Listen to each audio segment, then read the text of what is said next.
ভরা রেস্টুরেন্টের সবার সামনে একটা অপরিচিত ছেলে আমার কপালে শব্দ করে চুমু দিয়ে শটান হয়ে আমার সামনের চেয়ারে বসে পড়ল। আমি আকস্মিক ধাক্কাটা সামলাতে না পেরে বিস্ময়ে থ মেরে রইলাম। মুখ আপনা আপনি হা হয়ে গেছে। ছেলেটা ঠোঁটে মুচকি হাসি বজায় রেখে আমার দিকেই তাকিয়ে আছে। আমার পাশে আমার বান্ধবীও হতবম্ব চোখে তাকিয়ে পরিস্থিতি বোঝার চেষ্টা করছে। ছেলেটার এমন নির্লিপ্ত চেহারা দেখে আমার অস্বস্তির পরিমাণ আরো বেড়ে গেল। রেস্টুরেন্টের সবার চোখ আমাদের দিকে। আমি ধীরে ধীরে অনুভব করলাম আমি লজ্জা পাচ্ছি, ভীষণ পরিমাণে লজ্জা পাচ্ছি। কোনো ঘটনার তাৎক্ষণিক প্রতিবাদ করার ক্ষমতা কোনো কালেই আমার ছিল না। বেশি কথা বলা আমার পছন্দ না, কিন্তু এই লোকটাকে কিছু বলা প্রয়োজন।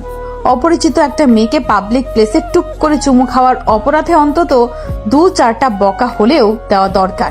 কিন্তু লোকটার চাহনি দেখে কিছু বলার ভাষাও যেন হারিয়ে ফেললাম। আশ্চর্য, এই লোকটা এমন করে তাকিয়ে আছে কেন? সিরাত ডার্লিং, আমি তোমাকে অনেক মিস করছিলাম, চলো একটা হাত করি। কি সাংঘাতিক কথাবার্তা! আল্লাহ! ছেলেটা আমার দিকে এগিয়ে আসছে। আমার গলা বেয়ে ঘাম ছুটে গেল। অতিরিক্ত পানি পিপাসায় পিপাসিত হয়ে আমার গলা শুকিয়ে কাঠ হওয়ার পথে। নির্ঘাত এই লোকটা পাগল। না, এক মুহূর্ত থাকা যাবে না এখানে, না হলে এই লোকটা আমাকে আজ মেরেই ফেলবে। আর চোখে একবার রেস্টুরেন্টের দরজার দিকে তাকিয়ে আরেকবার অসহায় চোখে লোকটার দিকে তাকালাম। এমন ভাবে তাকিয়ে আছে যেন আমাকে চেনে। আমি নিজেও কনফিউজড হয়ে ভাবলাম, আমি কি আদৌ লোকটাকে চিনি? উড়তে রাখা ব্যাগকে শক্ত করে আঁকড়ে ধরে দিলাম এক ভোদর। এমন দৌড় দিলাম যেন নবাব সিরাজউদ্দৌলার চিরশত্রু মীর কাসেম আমাকে তলোয়ার নিয়ে ধারা করছে। একটা চলন্ত বাসে উঠে সোজা বাড়িতে পৌঁছে স্বস্তির নিঃশ্বাস ফেললাম আমি। রাতে সেই দুপুর বেলা বাড়িতে পৌঁছানোর পর শাওয়ার নিলাম, ঘুমালাম। আম্মুর সাথে গল্প, ছোট ভাইয়ের সাথে খুনসুটি, এত কিছু করলাম। তবুও ওই পাগল লোকটার কথা এক মুহূর্তের জন্য ভুলতে পারছি না। লোকটার উপর এখন ধীরে ধীরে রাগ লাগছে। প্রতিক্রিয়াটা এতক্ষণ পর ধীরে ধীরে উদয় হলো। তখন লোকটার সামনে এলে কি হতো? রাগে আপাদমস্তক জ্বলছে। এত বড় সাহস! চিনি না জানি না হুট করে চুমু খাবে কেন? রাগের মাথায় পড়াতে মন বসাতে পারলাম না। কপাল কুঁচকে আসে। বারবার লোকটার চাহনি চোখের সামনে ভাসছে। ওই লোকটাকে আরেকবার সামনে পেলে মেরেই ফেলবো। বেয়াদব অসভ্য ইতর। কাঁদো কাঁদো হয়ে মায়ের সামনে গেলাম। মা, জানো আজ একটা লোক আমাকে কি করেছে? মায়ের মুখের রং মুহূর্তেই পাল্টে গেল। কে কি করেছে? হুশ হলো আমার। ইস, কি করতে যাচ্ছিলাম আমি! চুমুর মতো একটা লজ্জার ব্যাপার কি আমি বলে দিচ্ছিলাম? এমনিতেই মা আমার বিয়ে নিয়ে উঠে পড়ে লেগেছে, আর বাবা জানলে তো কলেজে যাওয়া বন্ধ করে দেবে। হতাশ মুখে মাকে কিছু না বলে নিজের রুমে চলে আসলাম। একটু পর ইফতি এলো রুমে, বলল বাবা আমাকে ডাকছে। বুকে হাতুড়ি পেটানোর শব্দ হলো আমার। বাবাকে আমি জমের মতো ভয় পাই। বাবা কি এই চুমুর ব্যাপারটা কোনো প্রকারে জানতে পেরেছে? জানলেও জানতে পারেন, কারণ রেস্টুরেন্টের অবস্থান বাবার অফিসের আশেপাশে। খানিকটা দ্বিধাবোধ নিয়ে বাবার সামনে দাঁড়ালাম। বাবা গম্ভীর মুখ। আমার ভয় হলো খুব, যদিও ওনার মুখ সবসময় এমনই থাকে। হিম ধরা গলায় বললাম, বাবা আমাকে ডেকেছো? বাবা এবার গম্ভীর চোখে তাকালেন। আজ নাকি রেস্টুরেন্টে গিয়েছিলে দুপুরে, কার অনুমতি নিয়ে? বুক ধুক ধুক করছে। নির্ঘাত বাবা জানতে পেরেছে আজ আমাকে মেরেই ফেলবে হয়তো। মাকে বলে গিয়েছিলাম। শিলা ছিল আমার সাথে। বাবা এবার ধমকে উঠলেন। কিসের মা? আমাকে একবার বলার প্রয়োজন বোধ করেনি? কলেজে পড়ো, ছোট নেই তুমি, বাচ্চা দুটো মেয়ে, কোনো অভিভাবক ছাড়াই হুট করে এত দূরে গেলে কোন সাহসে? যদি কিছু হয়ে যেত আমাকে অন্তত একবার ফোন করতে পারতে। যাও পড়তে বসো। এরপর থেকে বাড়ি যেতে হলে তোমার মা এবং আমি দুজনের কাছেই পারমিশন নিয়ে বের হবে। জি বাবা।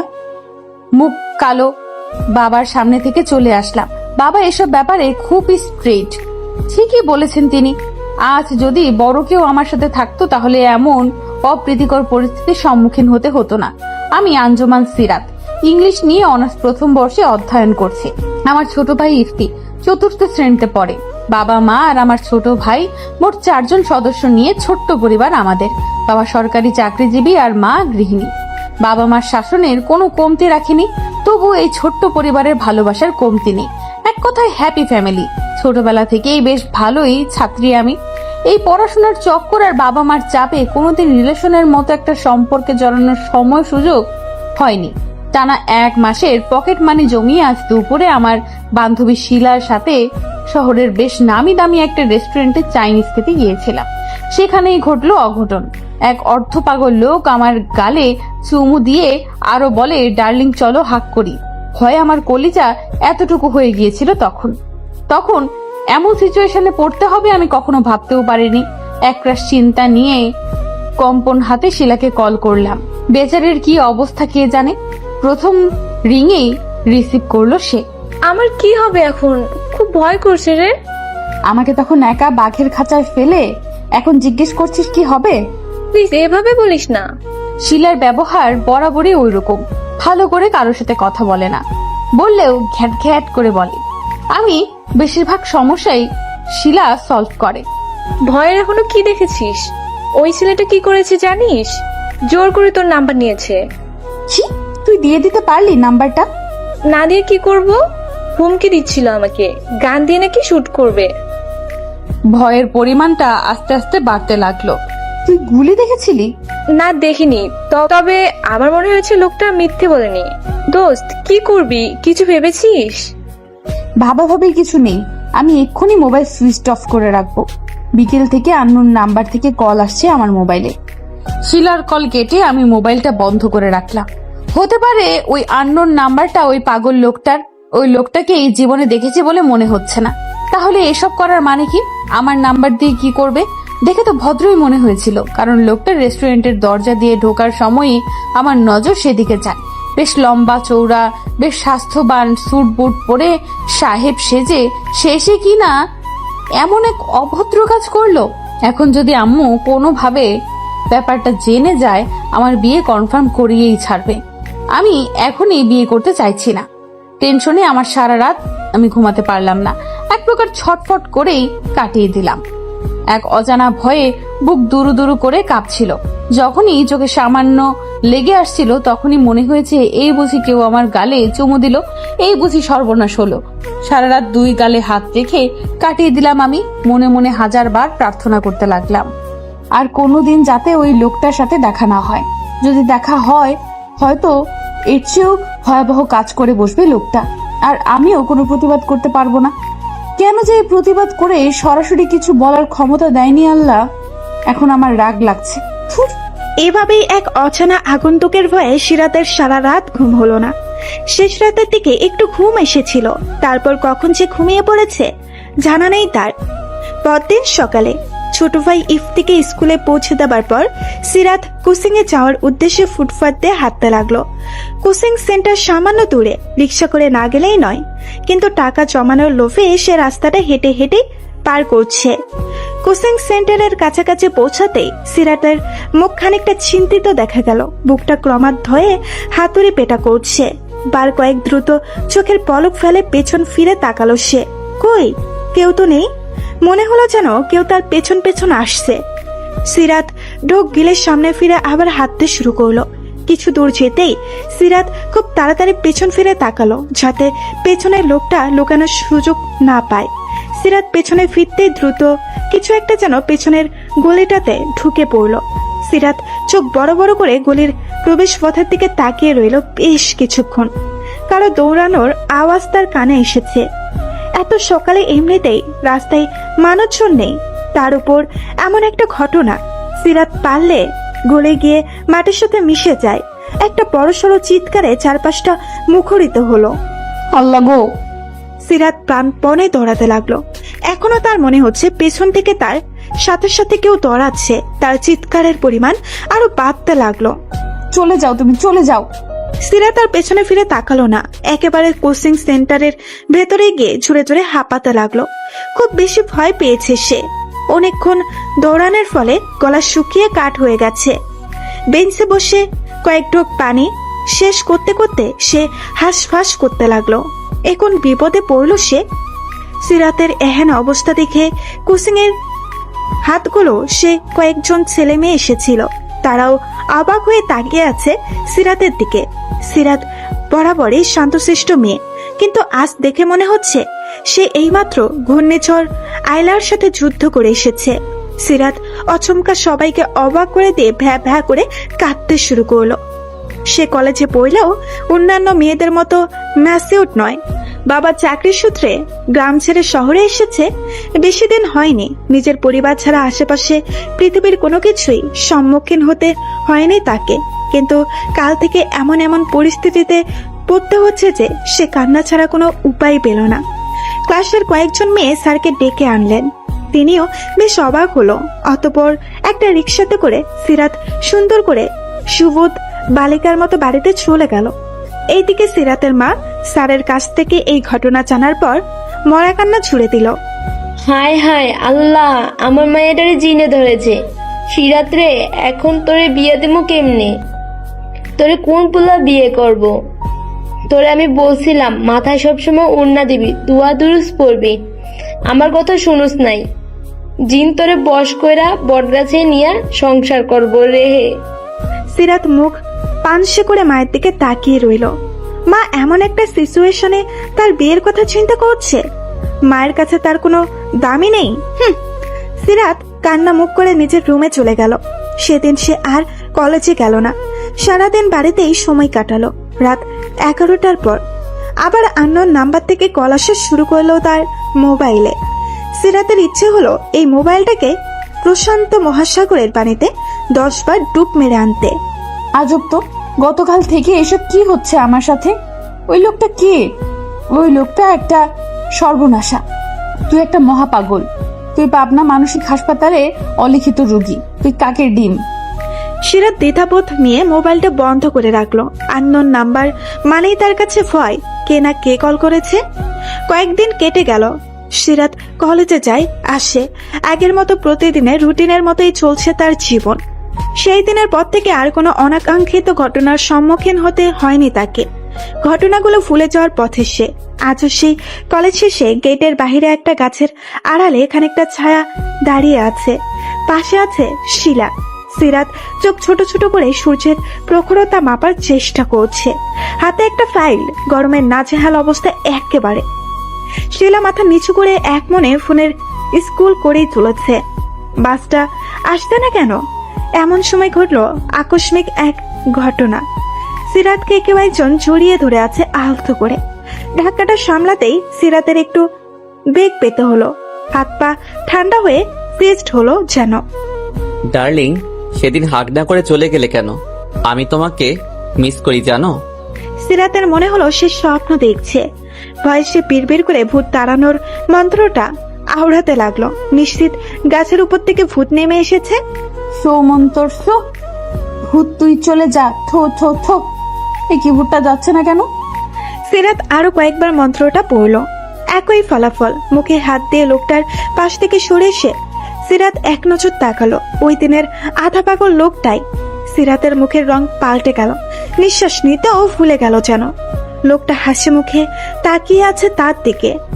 ইন্নালিল্লাহ, আল্লাহ গো, আমাকে বাঁচাও। সিরাত হাতের ফাইলগুলো দূরে ছুঁড়ে মেরে কোন দিকে না তাকিয়ে আবার দৌড় দিল। এই লোকটা কে? বারবার এমন অদ্ভুত ভাবে সামনে আসে কেন? আর আসলেও এমন এমন কাণ্ড করে যা সত্যি অকল্পনীয়। সিরাত এখন রিকশায় বসে দাঁতের নখ খুঁটছে। বেশ কয়েকবার পিছনে ফিরে দেখলো কেউ আসছে কিনা। না, কেউই আসছে না।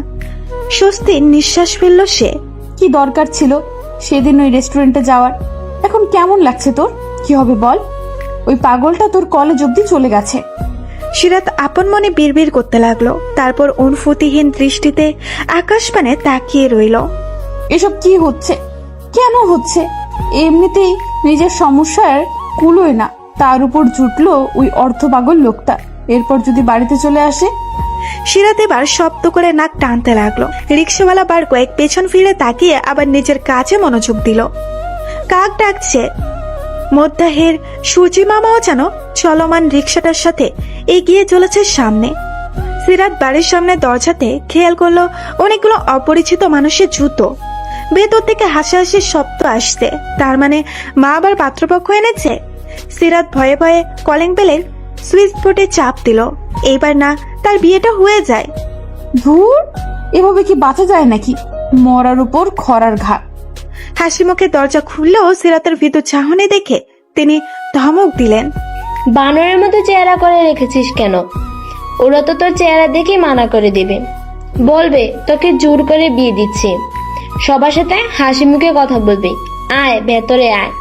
তিনি সিরাতের হাত ধরে টেনে ভেতরে ঢুকালেন। তারপর রুমে নিয়ে গিয়ে সুন্দর গোলাপি একটা শাড়ি পরিয়ে দিলেন সিরাতকে।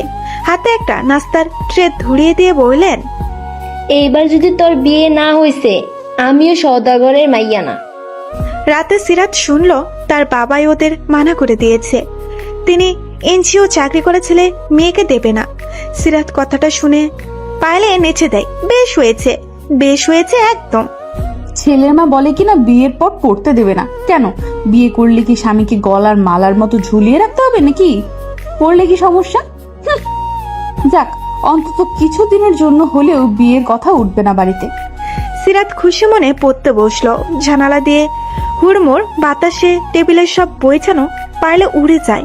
সিরাত বিরক্তি নিয়ে জানালার বাইরে চোখ রাখলো। নিমিষে রাগ যেন বইয়ের পৃষ্ঠার মতোই উড়ে গেল। অকৃত্রিম চাঁদের আলোটা বড়ই মুগ্ধকর, সত্যিই মুগ্ধকর। সেদিন ছিল সোমবার। সিরাত যথারীতি কলেজ শেষ করে বাড়িতে ফেরার অপেক্ষায় বাসের জন্য দাঁড়িয়ে আছে। তার মতোই দাঁড়িয়ে আছে আরো অজস্র শিক্ষার্থী। সবার উদ্দেশ্যেই বাড়ি ফেরা। আকাশের অবস্থা ভালো নয়, যে কোনো সময় ঝমঝমিয়ে বৃষ্টি নামতে পারে। ছাতাও নেই সাথে। আজকাল আবহাওয়া যেন মানুষের সাথে মস্করা শুরু করেছে। এই রোদ, এই বৃষ্টি, কোনো নিয়ম নীতি মানে না। আর এটা বাংলাদেশ, ঋতু অনুযায়ী চলবে জানি, তা না করে সব মিলেমিশে একাকার করে ফেলেছে। মৃদু বাতাস বইছে। সিরাতের বাসটা মিস হয়ে গেছে।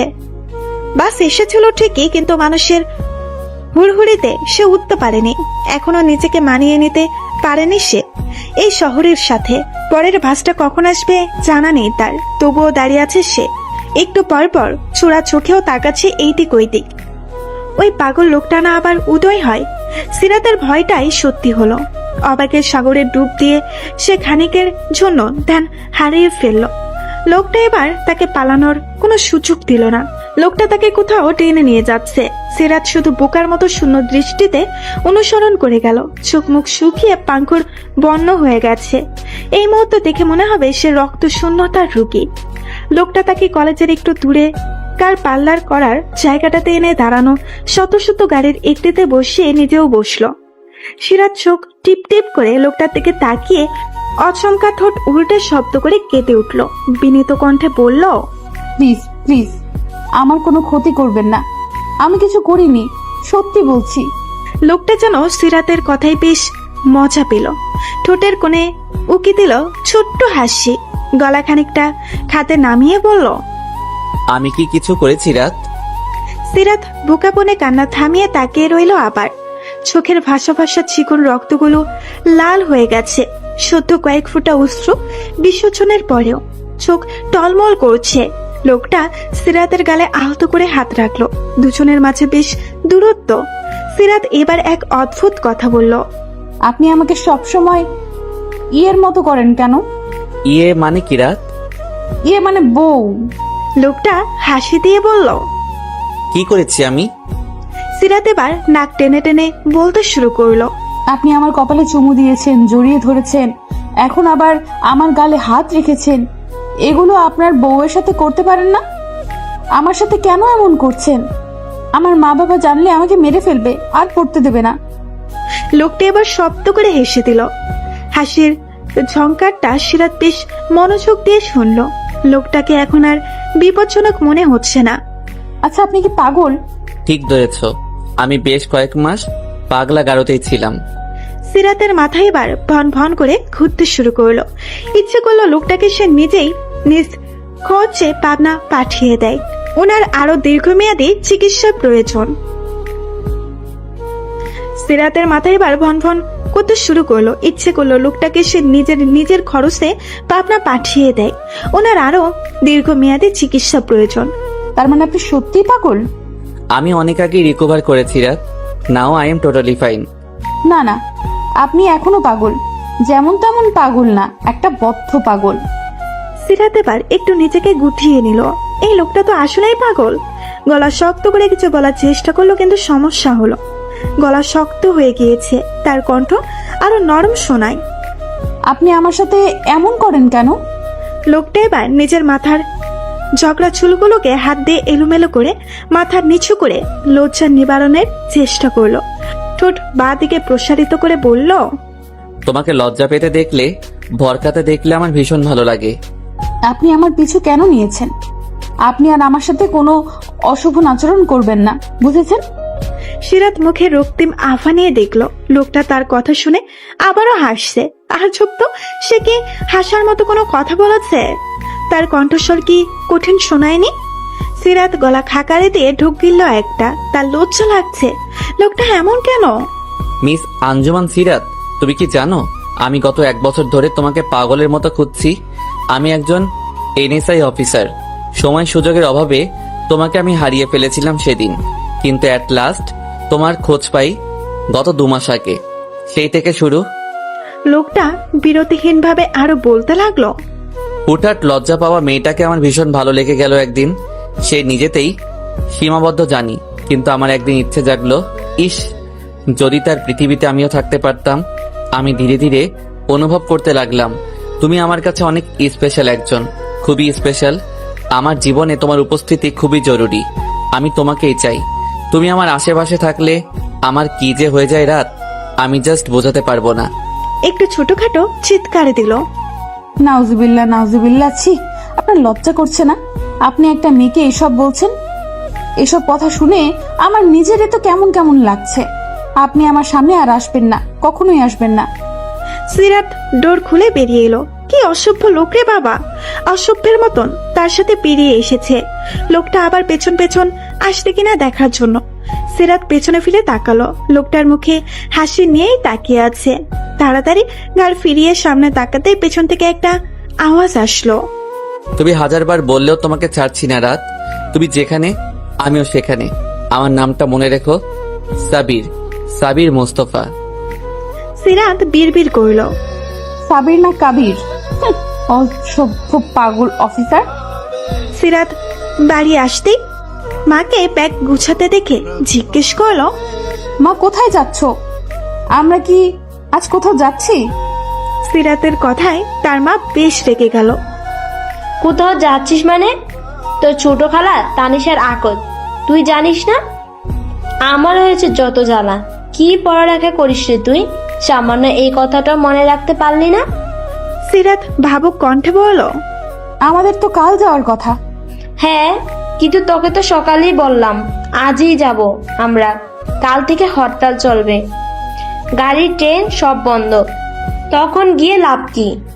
সিরাত বিরস মুখে নিজের রুমে ব্যাগ গুছাতে চলে গেল। 1000 বার ভেবেও কুল করতে পারল না যে তার মা আসলেই সকালে যাওয়ার কথা বলেছিল কিনা।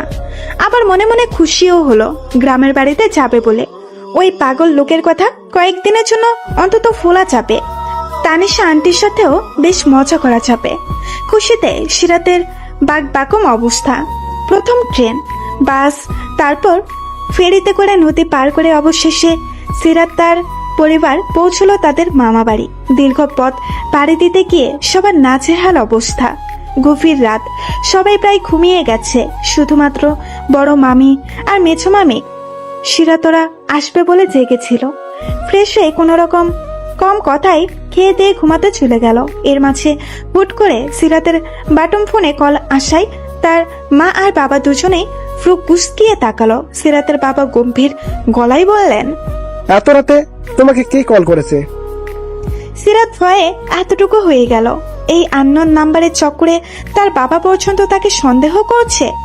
আমতা আমতা করে বলল, শিলা বাবা, আমি পৌঁছেছি কিনা তাই জিজ্ঞেস করতে কল দিয়েছে হয়তো। ও কিভাবে জানলো যে তুমি আজ এখানে আসবে? সিরাতের গলা বেয়ে টুপটাপ ঘাম ঝরছে। মিথ্যে কথা বলার সময় তার গলা কাঁপে। আমি শিলাকে আজ কলেজে বলেছিলাম বাবা, ও আমার খুব ভালো বান্ধবী, অনেক খেয়াল রাখে। সিরাতের মা তীক্ষ্ণ চোখে তাকিয়ে আছে। দেখে মনে হবে কোনো কিছুর সীমাকরণ মেলাতে চিন্তায় তিনি মগ্ন। সিরাতের বাবা এবার বললেন, তোমার মোবাইল দাও দেখি। অমনি সিরাতের মুখ শুকিয়ে গেল, ভয়ে তার হাঁটু কাঁপাকাঁপি শুরু হয়ে গেছে। এখন যদি বাবা ওই নাম্বারটা শিলার নয় তা বুঝতে পারে তো কি হবে? মোবাইলে তো স্পষ্ট নাম্বারটা আনসেভড করা। মিথ্যে বলার কারণ জানতে চাইলেই বা কি বলবো? এর আগে অনেকবার বাবার ফোন চেক করেছে, কিন্তু তখন এত ভয় লাগেনি। এই আননোন নাম্বারের চক্করে বাবা মায়ের কাছে কি ছোট হব? সিরাতকে ভীতু চোখে কাঠ হয়ে দাঁড়িয়ে থাকতে দেখে তার বাবা আবারও ধমকালেন। তোমাকে কি বলছি শুনতে পাচ্ছ না? মোবাইল দাও, আমি দেখি কার কল। তুমি কি আমাকে সন্দেহ করছো বাবা? বাবা চোখ এবার আরো কঠোর হলো। তোমাকে বিশ্বাসের ফল যাচাই করছি। সিরাত এবার কি বলবে খুঁজে পেল না। মোবাইলটাকে মুঠ করে শক্ত হাতে ঠায় দাঁড়িয়ে রইল। মনে মনে প্রার্থনা করলো, আল্লাহ এইবারের মতো বাঁচিয়ে দাও। এমন সময় সিরাতের ছোট খালা তানিশা রুম থেকে বেরিয়ে এলো। সিরাতকে দুই হাতে জড়িয়ে ধরে ঘুম ঘুম কণ্ঠে বলল, তোরা চলে এসেছিস? খেয়েছিস কিছু? চল আমার সাথে ঘুমাবি তুই। সিরাতের বড় মামিও তানিশার সাথে তাল মেলালো। হ্যাঁ নিয়ে যাও তো। দেখ দুজন মিলে মেয়েটার সাথে কি শুরু করে দিয়েছে। কে না কে কল করেছে, ও তো বললো ওর বান্ধবীর কল। এত পুলিশি জেরার কি আছে? তানিশা যাও, সিরাতকে নিয়ে ঘরে যাও। বড় মামির কথায় সিরাতের মা বাবা আর কোনো কথা বলার সুযোগ পেল না। তানিশা সিরাতের ব্যাগ উঠিয়ে সিরাতকে নিয়ে নিজের রুমে চলে এলো। সিরাত মনে মনে স্বস্তির নিঃশ্বাস ফেলল, বাঁচে গেল। তানিশা হলো সিরাতের ছোট খালা। সিরাত তাকে আন্টি বলেই ডাকে। তাদের বয়সের পার্থক্য মাত্র 4 বছর। সিরাতের মা ভাই বোনদের মধ্যে সবাই বড়। তার বিয়ের 2 বছর আগে তানিশার জন্ম হয়। সিরাতের সাথে তার গলায় গলায় ভাব। সে সিরাতকে কত কিছুই বোঝাক না কেন, সিরাত সিরাতি, একেবারে ঘুর কোনো, খুবই অল্পভাষী। ক্লাসে কোনো পড়া না বুঝলেও তার ক্ষমতা নেই টিচারকে আরেকবার বলতে যে স্যার আমি বিষয়টা বুঝিনি। কিন্তু তানিশা একেবারেই উল্টো, সিরাতের বিপরীতমুখী। তবুও তাদের গলায় গলায় ভাব। রুমে আসতেই সিরাত আবার কেঁদে দিল। শুকনো মুখে কাঁদতে কাঁদতে বলল, তানিশা আন্টি, আমাকে না একটা লোক কি করেছে জানো? আমি নিশ্চিত ওই পাগল লোকটাই আমাকে কল করে। সিরাত একে একে সব ঘটনা তানিশাকে খুলে বলল। তানিশা বিস্ময়ে থ হয়ে যাবার মতো অবস্থা। এটা আবার কেমন ছেলে? আসলেই পাগল নাকি? সে বোঝানোর ভঙ্গিতে সিরাতকে বলল, তুই চিন্তা করিস না, তোর মোবাইলটা আপাতত কয়েকদিনের জন্য আমার কাছে রাখ, টেনশন মুক্ত থাক, আমার আদ্য অনুষ্ঠান এনজয় কর। তানিশার এক কথায় সিরাত নিজের মোবাইল দিয়ে দিল। এই মোবাইলটাকে আর সহ্য হচ্ছে না। তানিশা মোবাইলটাকে ডয়ারে রাখতে যাবে, তার আগেই কল আসা শুরু হলো। কয়েকবার কল কেটে দিলেও আবার শুরু। তানিশার মেজাজ খারাপ হয়ে গেল। কল রিসিভ করে এক লম্বায় বলতে লাগলো, খাবার চিনস তুই? এত রাইতে মাইয়া মানুষের মোবাইলে কল করস? তুই তো বেড়া লুচ্চা, বেহায়া, বেশরম। সামনে থাকলে জুতা দিয়া মালা গলা দিতাম তোর, তো 14 গোষ্ঠী বাদামি মা। ও পাশে লোকটা কি বললো শোনা গেল না। খানিকক্ষণ পর তানিশা চেতে গিয়ে আরো বড় বড় করে বলল, কি কইলি তুই? আমারে ভয় দেখাস? সিরাত তোর কি লাগে? সিরাতরে দিয়া কি করবি? আমার ভাষা খারাপ? তোর সাহস থাকলে গঞ্জের সদাগর বাড়িতে আয়।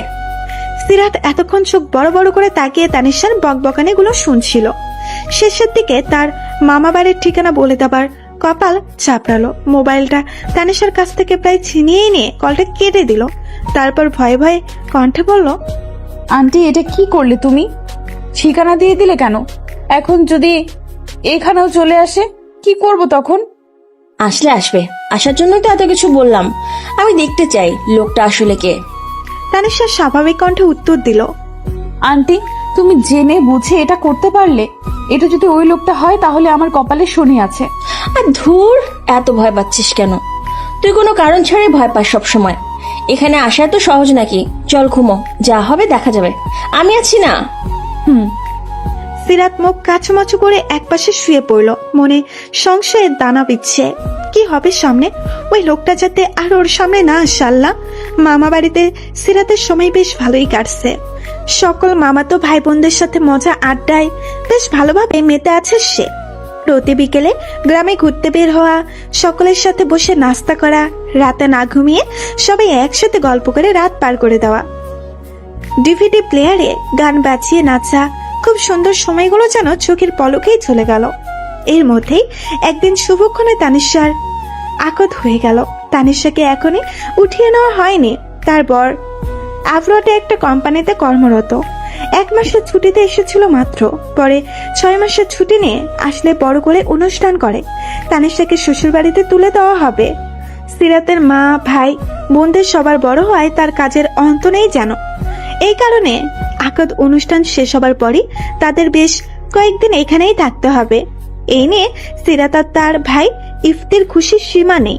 ইফতি এখানে এসে দৌড়াদৌড়ি শুরু করে দিয়েছে। শহরে থাকলে সারাদিন চুপচাপ বসে থাকে, খেলার মতো কেউ নেই।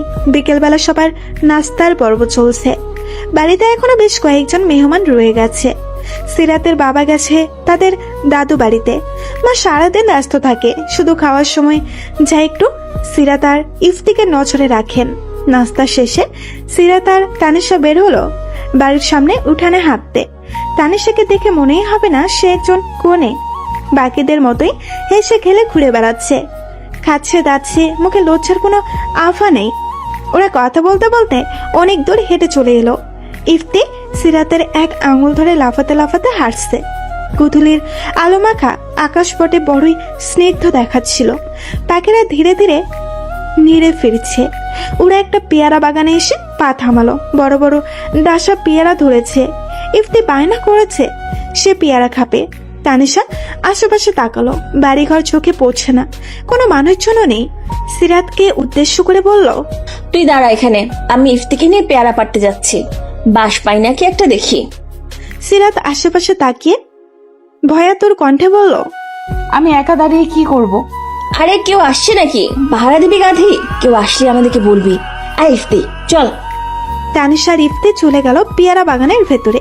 আর এদিকে সিরাত অস্থির পায়ে এইদিক ওইদিক হাঁটছে, আবার উকি দিয়ে দেখতে লাগলো কেউ আসছে কিনা।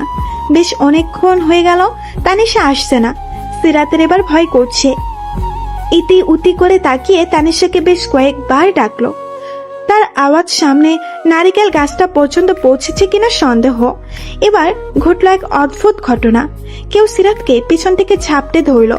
সিরাত চিৎকার দেওয়ার ক্ষমতাও হারিয়ে ফেললো। কান্না মুখ করে বলল, আমি চোর না, আমি চুরি করিনি, সত্যিই আমি কিছু করিনি। আগন্তুকটাকে ছেড়ে দিয়ে বলল, তুমি তো সবচেয়ে বড় চোর, হৃদয় হরণকারিনী। সিরাত এক ঝটকায় পেছন ফিরে তাকালো। একটা চিৎকার দিতে চাইলো, কিন্তু তার আগেই সাবির অর্থাৎ ওই আগন্তুক তার মুখ চেপে ধরলো। সামনে থেকে ভেসে এলো এক আওয়াজ, এই ছেলে, তোমার সাহস তো কম না, তুমি ওকে জড়িয়ে ধরলে কেন? সাবিরের চোখ মুখ কঠোর দেখালো খুব। ঠোঁট বাঁ দিকে চেপে হাসলো সে। সাহসের কি দেখেছেন আপু? বলেই সে সিরাতকে কাছে টেনে আরো একবার জড়িয়ে ধরলো। সিরাতের মাথা আবার ভন ভন করতে শুরু করলো। এই মুহূর্তে ওর যে কোনো পাল্টা প্রতিক্রিয়া করা উচিত। তা যেন ফুলেই গেল। ইফতি 2 হাতে 2টো পেয়ারা নিয়ে হা করে তার দিকে তাকিয়ে আছে। তানিশা আন্টির চেহারা দেখেই বোঝা যাচ্ছে সে বেশ অবাক হয়েছে। সিরাতকে জড়িয়ে ধরা অবস্থাতেই সাব্বির বলল, আপু আর কিছু করতে হবে? ভাইয়াকে তাকিয়ে থাকতে দেখে সিরাতের এবার টনক নড়ল। সাবিরের হাত কাঁধ থেকে সরাতে চাইল সে। তুতলাতে তুতলাতে বলল, তানিশা আন্টি, এই লোকটাই সেই পাগল, এই লোকটা খুব বাজে। সাবিরের গলায় অভিমানের সুর। জান, তুমি আমাকে এভাবে বলতে পারলে? তোমাকে না আমি ভালোবাসি, এভাবে বলতে হয় না। আর এই যে আপনি, আমার সাহস কতটুকু সেটা আপনি ভাবতেও পারবেন না। শুধুমাত্র সিরাতের জন্য আমি সহ্য করছি, এখনো চেনেননি আমাকে। সাবির কথাগুলো বেশ গভীর শোনালো। তানিশা সাবিরকে আলাগোলা স্ক্যান করলো একবার। বেশ বলিষ্ঠ শরীর, বাম হাতের কালো রোলেক্স ঘড়ি আর পায়ের চকচকে শো দেখে আন্দাজ করলো ছেলেটা বেশ অভিজাত পরিবারের। কথা বলার ধরনও দারুণ। মনে মনে হাসলো তানিশা। বিড়বিড় করলো সে, পেয়ে যাচ্ছে বটে। পরক্ষণে নিজেকে সামলে নিয়ে গলা খাকারি দিয়ে বলল, তুমি আমার সামনে আমার ভাগ্নিকে জড়িয়ে ধরে তোমার সাহস দেখাচ্ছ? তুমি তো বেশ খারাপ। সাবির বলতে দিল না। ও, আপনি তাহলে সিরাতের খালা? সরি শাশুড়ি মা, আসলে বুঝতে পারিনি, মাফ করবেন। তখন আপু ডাকলাম, এবার থেকে খালা শাশুড়ি বলেই ডাকবো। তানিশা পিকআপ বনে সিরাতের দিকে তাকালো। সিরাতকে দেখে মনে হবে সে যে কোনো মুহূর্তে কেঁদে দিতে পারে। ইফতি যদি বাড়িতে গিয়ে মাকে বলে দেয় তাহলে তো সব শেষ। এক ধাক্কায় সাবিরকে দূরে সরিয়ে দিল সে। বোকা বোকা কণ্ঠে বলতে লাগলো, আপনি এখানেও চলে এসেছেন? আপনাকে না বলেছিলাম আমার সামনে আসবেন না? আপনি এক্ষুনি চলে যান প্লিজ। বাড়ির কেউ দেখলে সর্বনাশ হয়ে যাবে। আল্লাহর দোহাই আপনাকে, আপনি আমার সাথে যা করেছেন, আমার জায়গায় অন্য কোনো মেয়ে থাকলে এসব একদমই সহ্য করতে পারতো না। আমার মতো হ্যান্ডসাম ছেলে দেখলে মেয়েরা এমনিতেই গলায় ঝুলতে চায়, আর তুমি আমাকে দেখলে শুধু চলে যান, পালাই পালাই করো। সিরাত এবার হাত জোর করে বলল, আপনি চলে যান দয়া করে। সাবির একটা দীর্ঘশ্বাস ফেলল, চোখে মুখে স্পষ্ট রাগ, তবুও হাসি নিয়ে বলল, আমি এমনিতেও চলে যেতাম রাত, তোমাকে একবার দেখতেই এত দূর আসা। ঠিক আছে, চলে যাচ্ছি। সাবির পেয়ারা বাগানের সামনে ছোট্ট গেটটা পেরিয়ে হেঁটে চলে গেল। পথের বাঁকে ধীরে ধীরে অদৃশ্য হয়ে গেল সিরাত। তানিশা সবার চোখ সাবিরের দিকে স্থির। চারিদিকে আধার নেমে আসছে। কোনো এক অচেনা পাখি ভুতুরে কণ্ঠে ডাকছে। তানিশার গলায় হতাশার সুর। এভাবে না বললেও পারতি সিরাত, ছেলেটাকে আমার খারাপ মনে হয়নি, যা একটু পাগলাটে স্বভাব, তাও তোর জন্য। সিরাত আরো হতাশা ভাবে উত্তর দিল, তুমি আমাকে কি করতে বলো আন্টি? কেউ যদি দেখে ফেলতো, তোমার বোনকে তো চেনোই, 2 দিন পর পর সম্বন্ধ আনছে, তার উপর এই লোকটা। এসব কি কখনো সম্ভব? তুমি বলো। আমি এসবে জড়াতে চাই না, আমার কোনো ব্যক্তিত্ব নেই, ঠিকঠাক কথাটাই বলতে পারি না।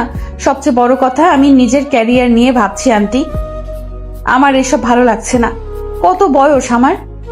মা কেন আমার বিয়ে দিতে চাইছে? আমার স্থানে যদি কোনো ছেলে থাকতো, তখন কি তাকে বিয়ে নিয়ে এত কথা শুনতে হতো? আমাকে কেন সব সময় বোকা হতে হবে? সব সময় বাবা মার ভয়ে তটস্থ থাকতে হবে? আমি কেন প্রতিবাদ করতে পারি না? আল্লাহ কেন আমাকে এত ভীতু বানিয়েছে? সিরাতের অসহায় কণ্ঠে গুমড়ে কেঁদে দিল। নিজের প্রতি ব্যর্থতা সে নিরাশ। তানিশা তাকে সামলালো। ছি, এসব বলতে হয় না, পাপ হয়। প্রত্যেকটা মানুষই সেরা, নিজস্ব স্বকীয়তায় প্রত্যেক মানুষ সেরা। আমাদের শুকরিয়া আদায় করা উচিত। তোর জীবনও একদিন ভীষণ সুন্দর হবে সিরাত, একটু ধৈর্য ধর, চল বাড়ি ফিরে যাই।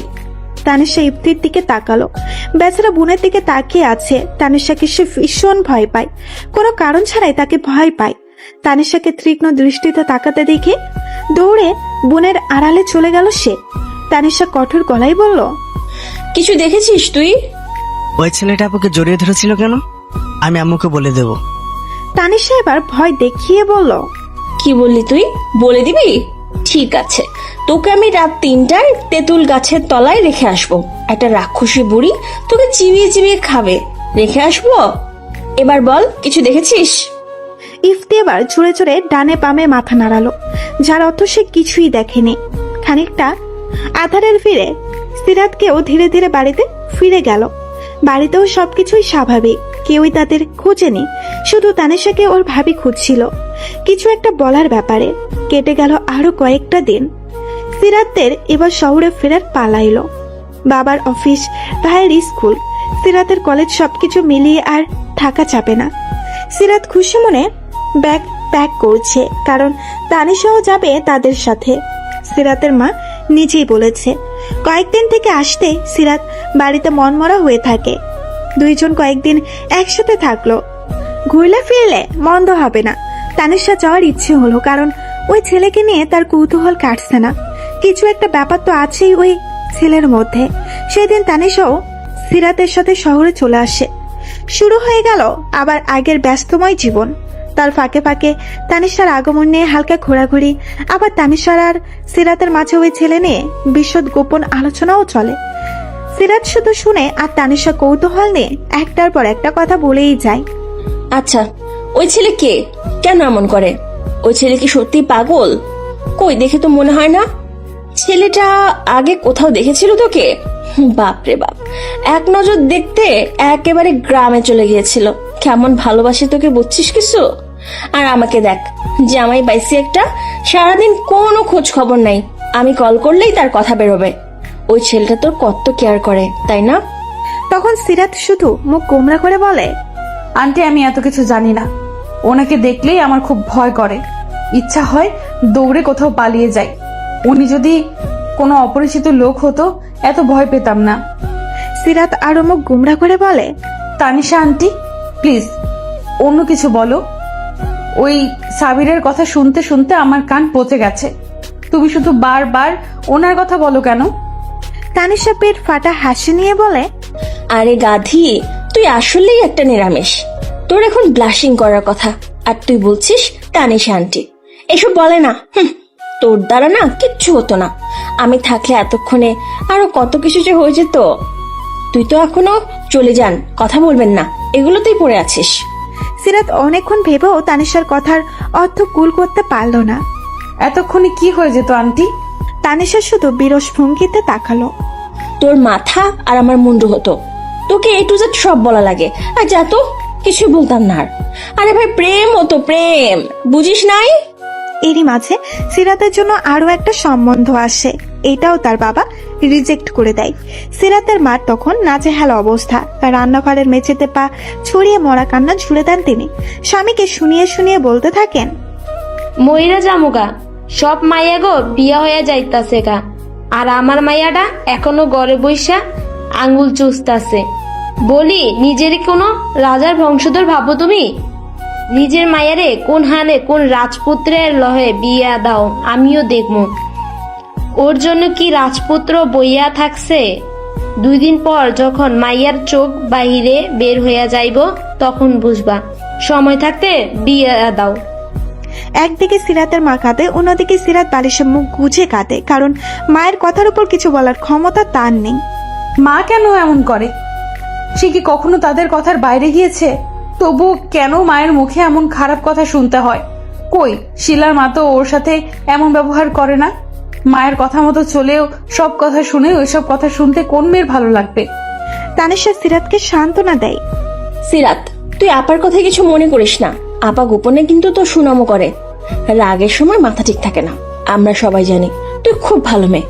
তোর মতো মেয়ে এই যুগে 10 বার খুঁজলেও পাওয়া যাবে না। তুই সুন্দরী বলেই না আপার চিন্তা হয়, সবসময় চোখে চোখে রাখে। আজকালকার মেয়েরা ছেলেদের চেয়ে বেশি খারাপ।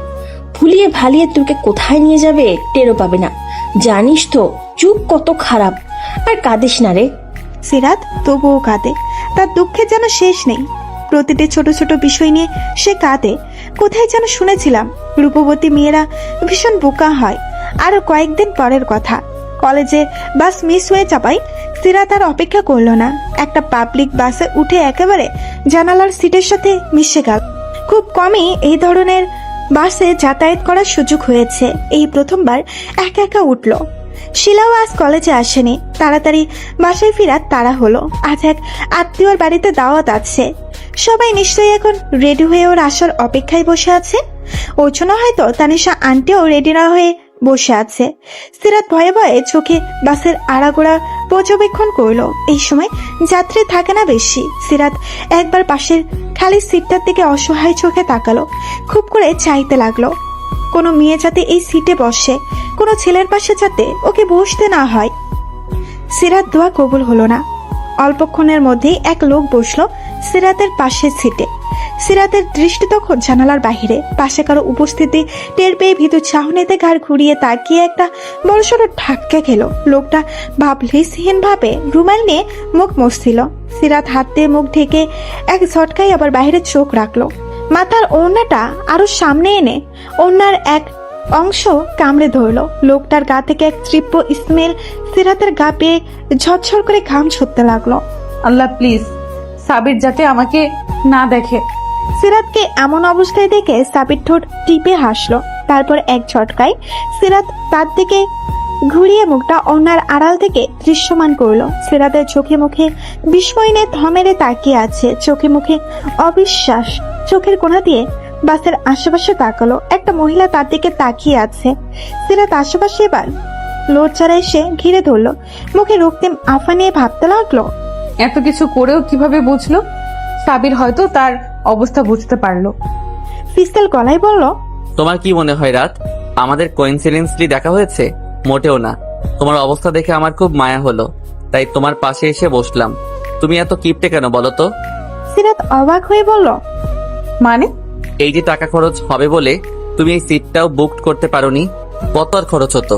10 টাকা 20 টাকা এনিথিং। কত সাহস দেখেছো তোমার? একা একা বাচ্চা একটা মেয়ে হুট করে পাবলিক বাসে উঠলে। সিরাত এবার সত্যি সত্যি লজ্জা পেল। সিটার বাসের দেওয়ালের সাথে একেবারে সিটিয়ে গেল সে। আপনার সাহায্যের কোনো প্রয়োজন নেই, চলে যান।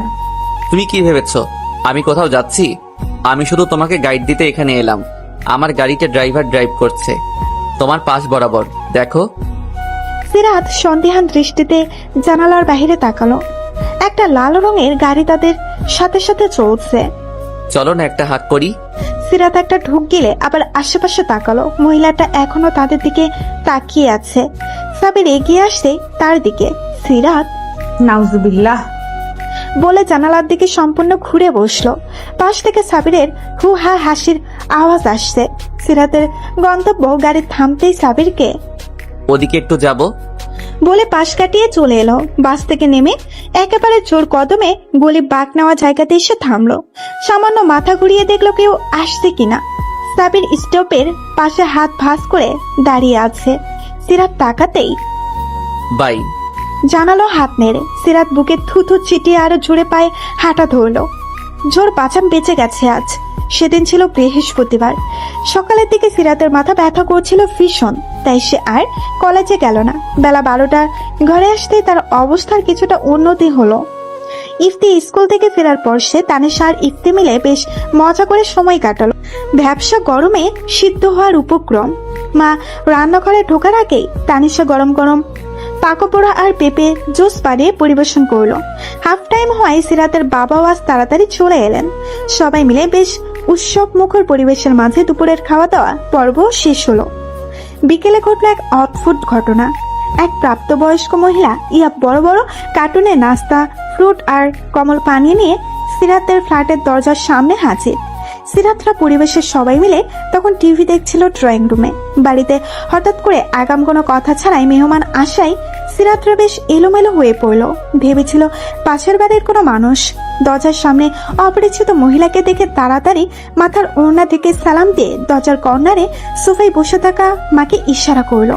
সৌজন্যমূলক হাসি দিয়ে তাড়াতাড়ি প্রস্থান গমন করলো সে। তানিশা আর ইফতিও ট্রে আর গ্লাস উঠিয়ে সিরাতের পেছন পেছন দ্রুত পায়ে চলে গেল। আর সিরাতের বাবাও টিভি বন্ধ করে নিজেদের রুমে চলে এলেন। উৎসব মুখের পরিবেশটা হঠাৎ করে কেন যেন থমথমে নীরবতা ছিয়ে গেল। দরজার সামনে দাঁড়ানো ভদ্র মহিলাটিকে দেখে সিরাতের মায়ের মুখে হাসি ফুটল। মহিলাটিকে তিনি চেনেন না, ভুল করে আসলো নাকি? মুখে হাসি এনে তিনি জিজ্ঞেস করলেন, আপনি কি এখানেই আসছেন? ভুল ঠিকানা আসেন নাই তো? আমি মাহফুজা আইভি। আপনি কি সিরাতের মা? আমি আঞ্জুমান সিরাতের বাড়ি এসেছি। আমি যদি ভুল না করি এইটা কি সিরাতের বাড়ি নয়? মহিলাটির কথা বলার ধরন দেখে সিরাতের মা চমকে গেলেন। ধারণা করলেন মহিলা বেশ শিক্ষিত এবং মার্জিত। চেহারায় বয়সে ছাপ পড়লেও কণ্ঠ শুনলে মনে হবে ষোড়শ কিশোরী। চমকিত চোখে তিনি আপাতত মস্তিষ্ক পর্যবেক্ষণ করলেন। পায়ের কাছে নাস্তার বহন দেখে চোখ গোল গোল আকার ধারণ করলো ওনার। কৌশলী চোখে বোরখাটা দেখে অনুমান করলেন মহিলা বেশ সম্ভ্রান্ত পরিবারের। এক হাতে কালো চকচকে ঘড়ি দিয়ে ভাবলেন মহিলা হয়তো শৌখিন নয়তো সময়জ্ঞান অচেতন মানুষ। তিনি মুখে আবারও একগাল হাসি নিয়ে বললেন, আমি সিরাতের মা, এটাই আমাদের বাসা। আপনি ভেতরে আসেন।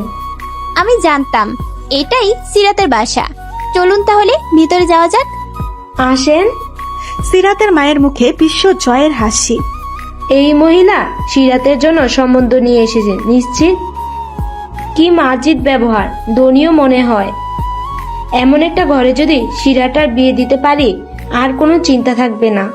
জৈনক ভদ্রমহিলা মাহফুজা আইভি সিরাতের মায়ের সাথে খেচুড়ে আলাপ শুরু করে দিলেন। যে কোনো মানুষকে কয়েক মিনিটের মধ্যে আপন করে নেওয়ার অভাবনীয় ক্ষমতা আছে তার। সিরাতের মাকে খুব সহজেই নিজের ভক্ত বানিয়ে নিলেন। তবে তিনি কোনো খেচুড়ে আলাপ করতে আসেননি, স্বয়ং নিজের একমাত্র ছেলের বিয়ের সম্বন্ধ নিয়ে এসেছেন।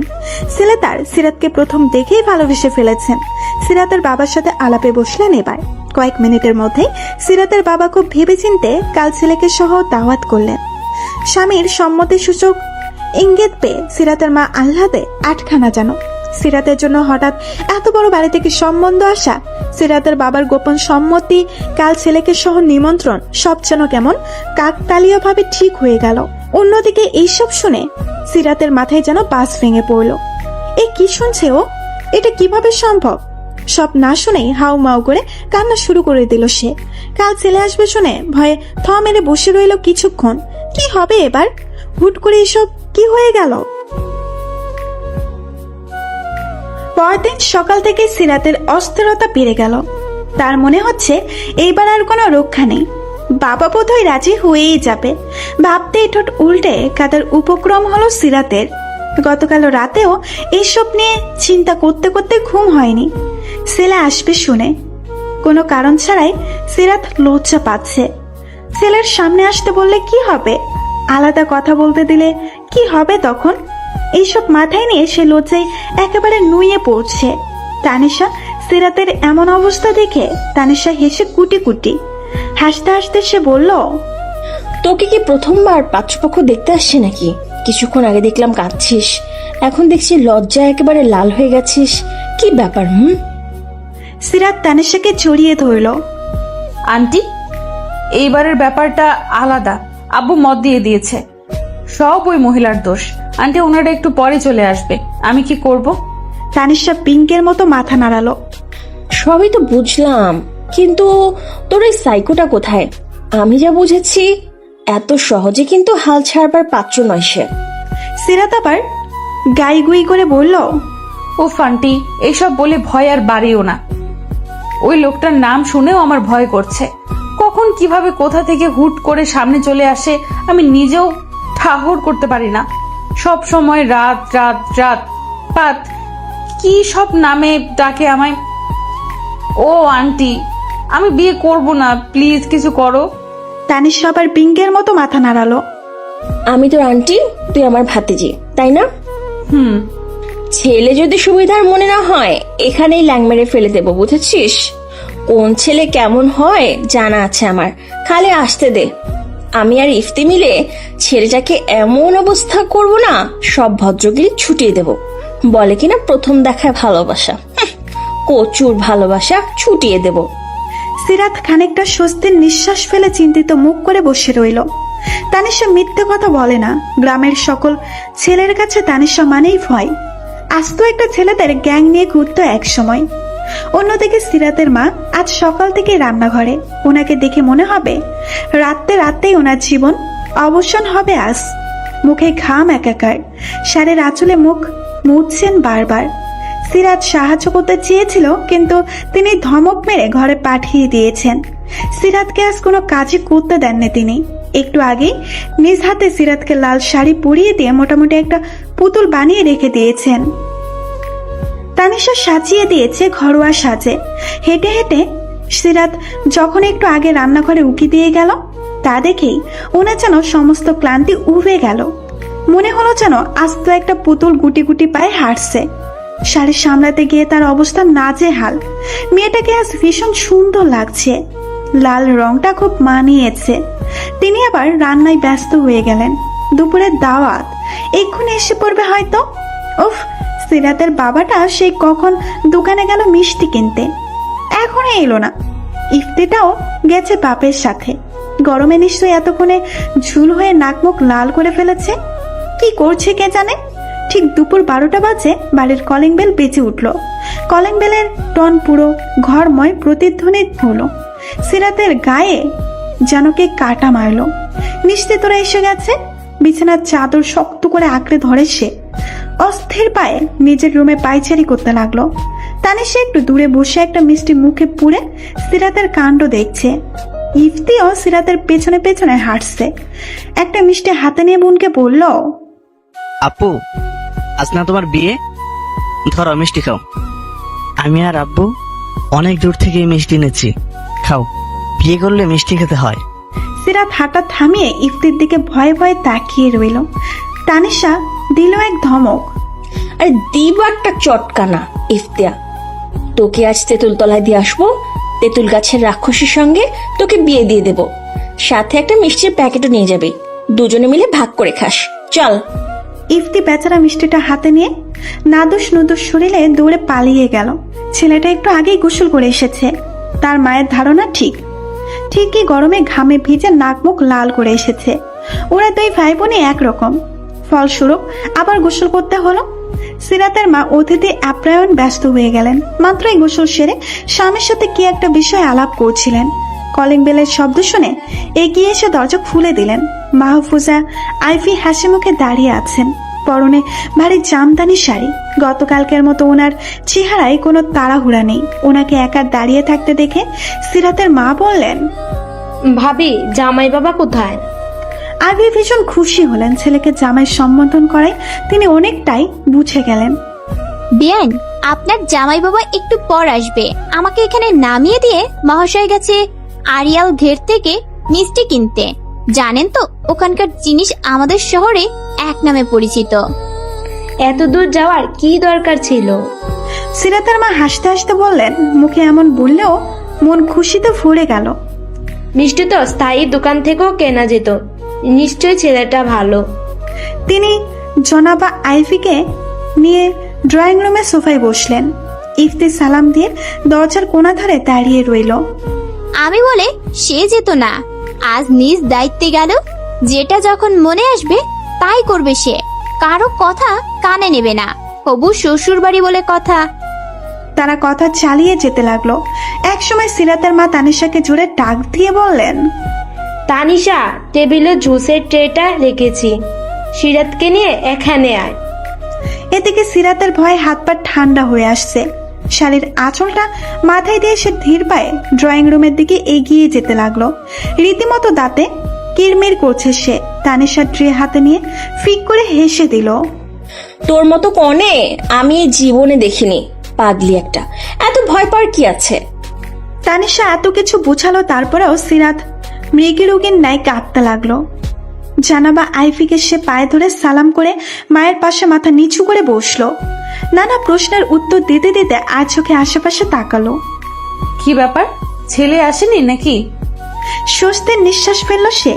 এত কিছুর পরেও তার একটা বিষয় ভালো লাগলো, সামনে বসে থাকা ভদ্র মহিলা তাকে অন্যদের মতো হেঁটে দেখাতে বলেননি, চুলে হাত দেননি, খুব বেশি প্রশ্নও করলেন না। ভদ্র মহিলা বেশ আধুনিক মন মানসিকতার, কথার ধরন শুনে বোঝা যায়। হঠাৎ কলিং বেল বেজে উঠল।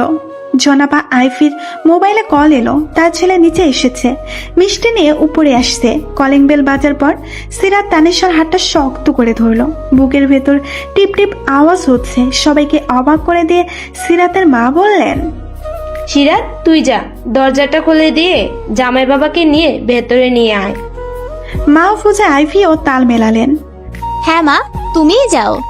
সিরাতের চোখ বন্ধ করে নিজেকে শান্ত করার চেষ্টা করলো। তার মা ইচ্ছে করে এটা করেছে, বেশ বুঝতে পারছে সে।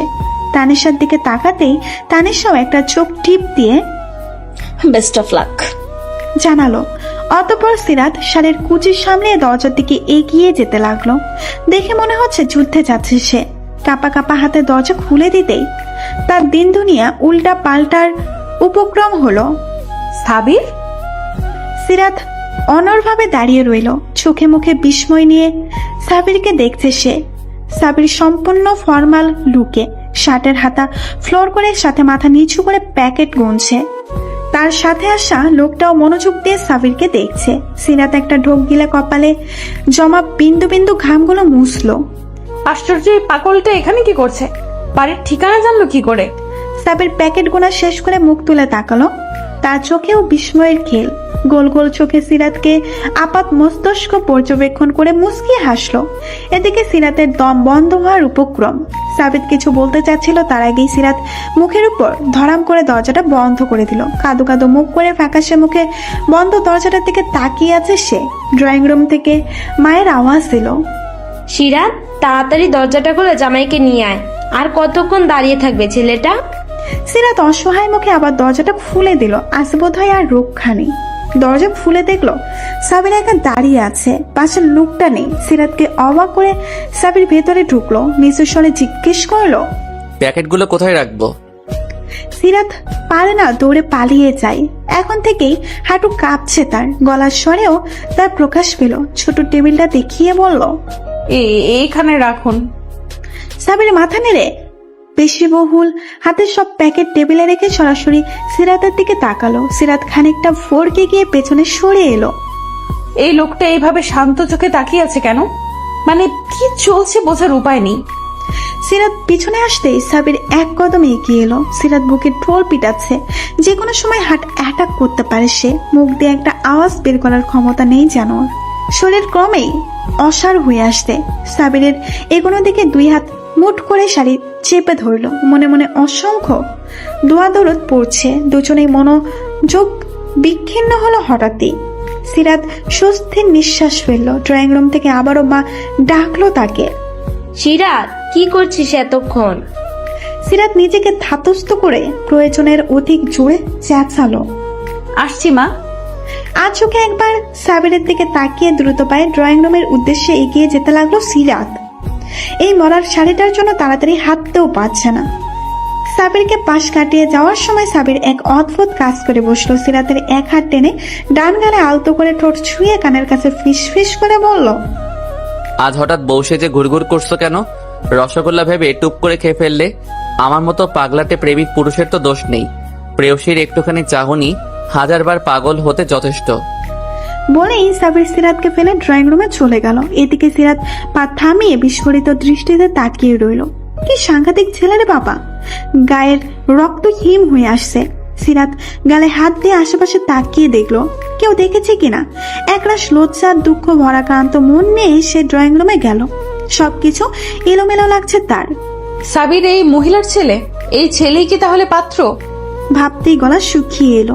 তানিশার চেহারাটা দেখার মতো হয়েছে। এই মুহূর্তে এক গলা পানিতে ধাক্কা মেরে ফেলে দিলেও এতটা অবাক হতো না যতটা সাবিরকে দেখে অবাক হয়েছে। সোফায় গা এলিয়ে এসে সাবিরকে দেখতে লাগলো।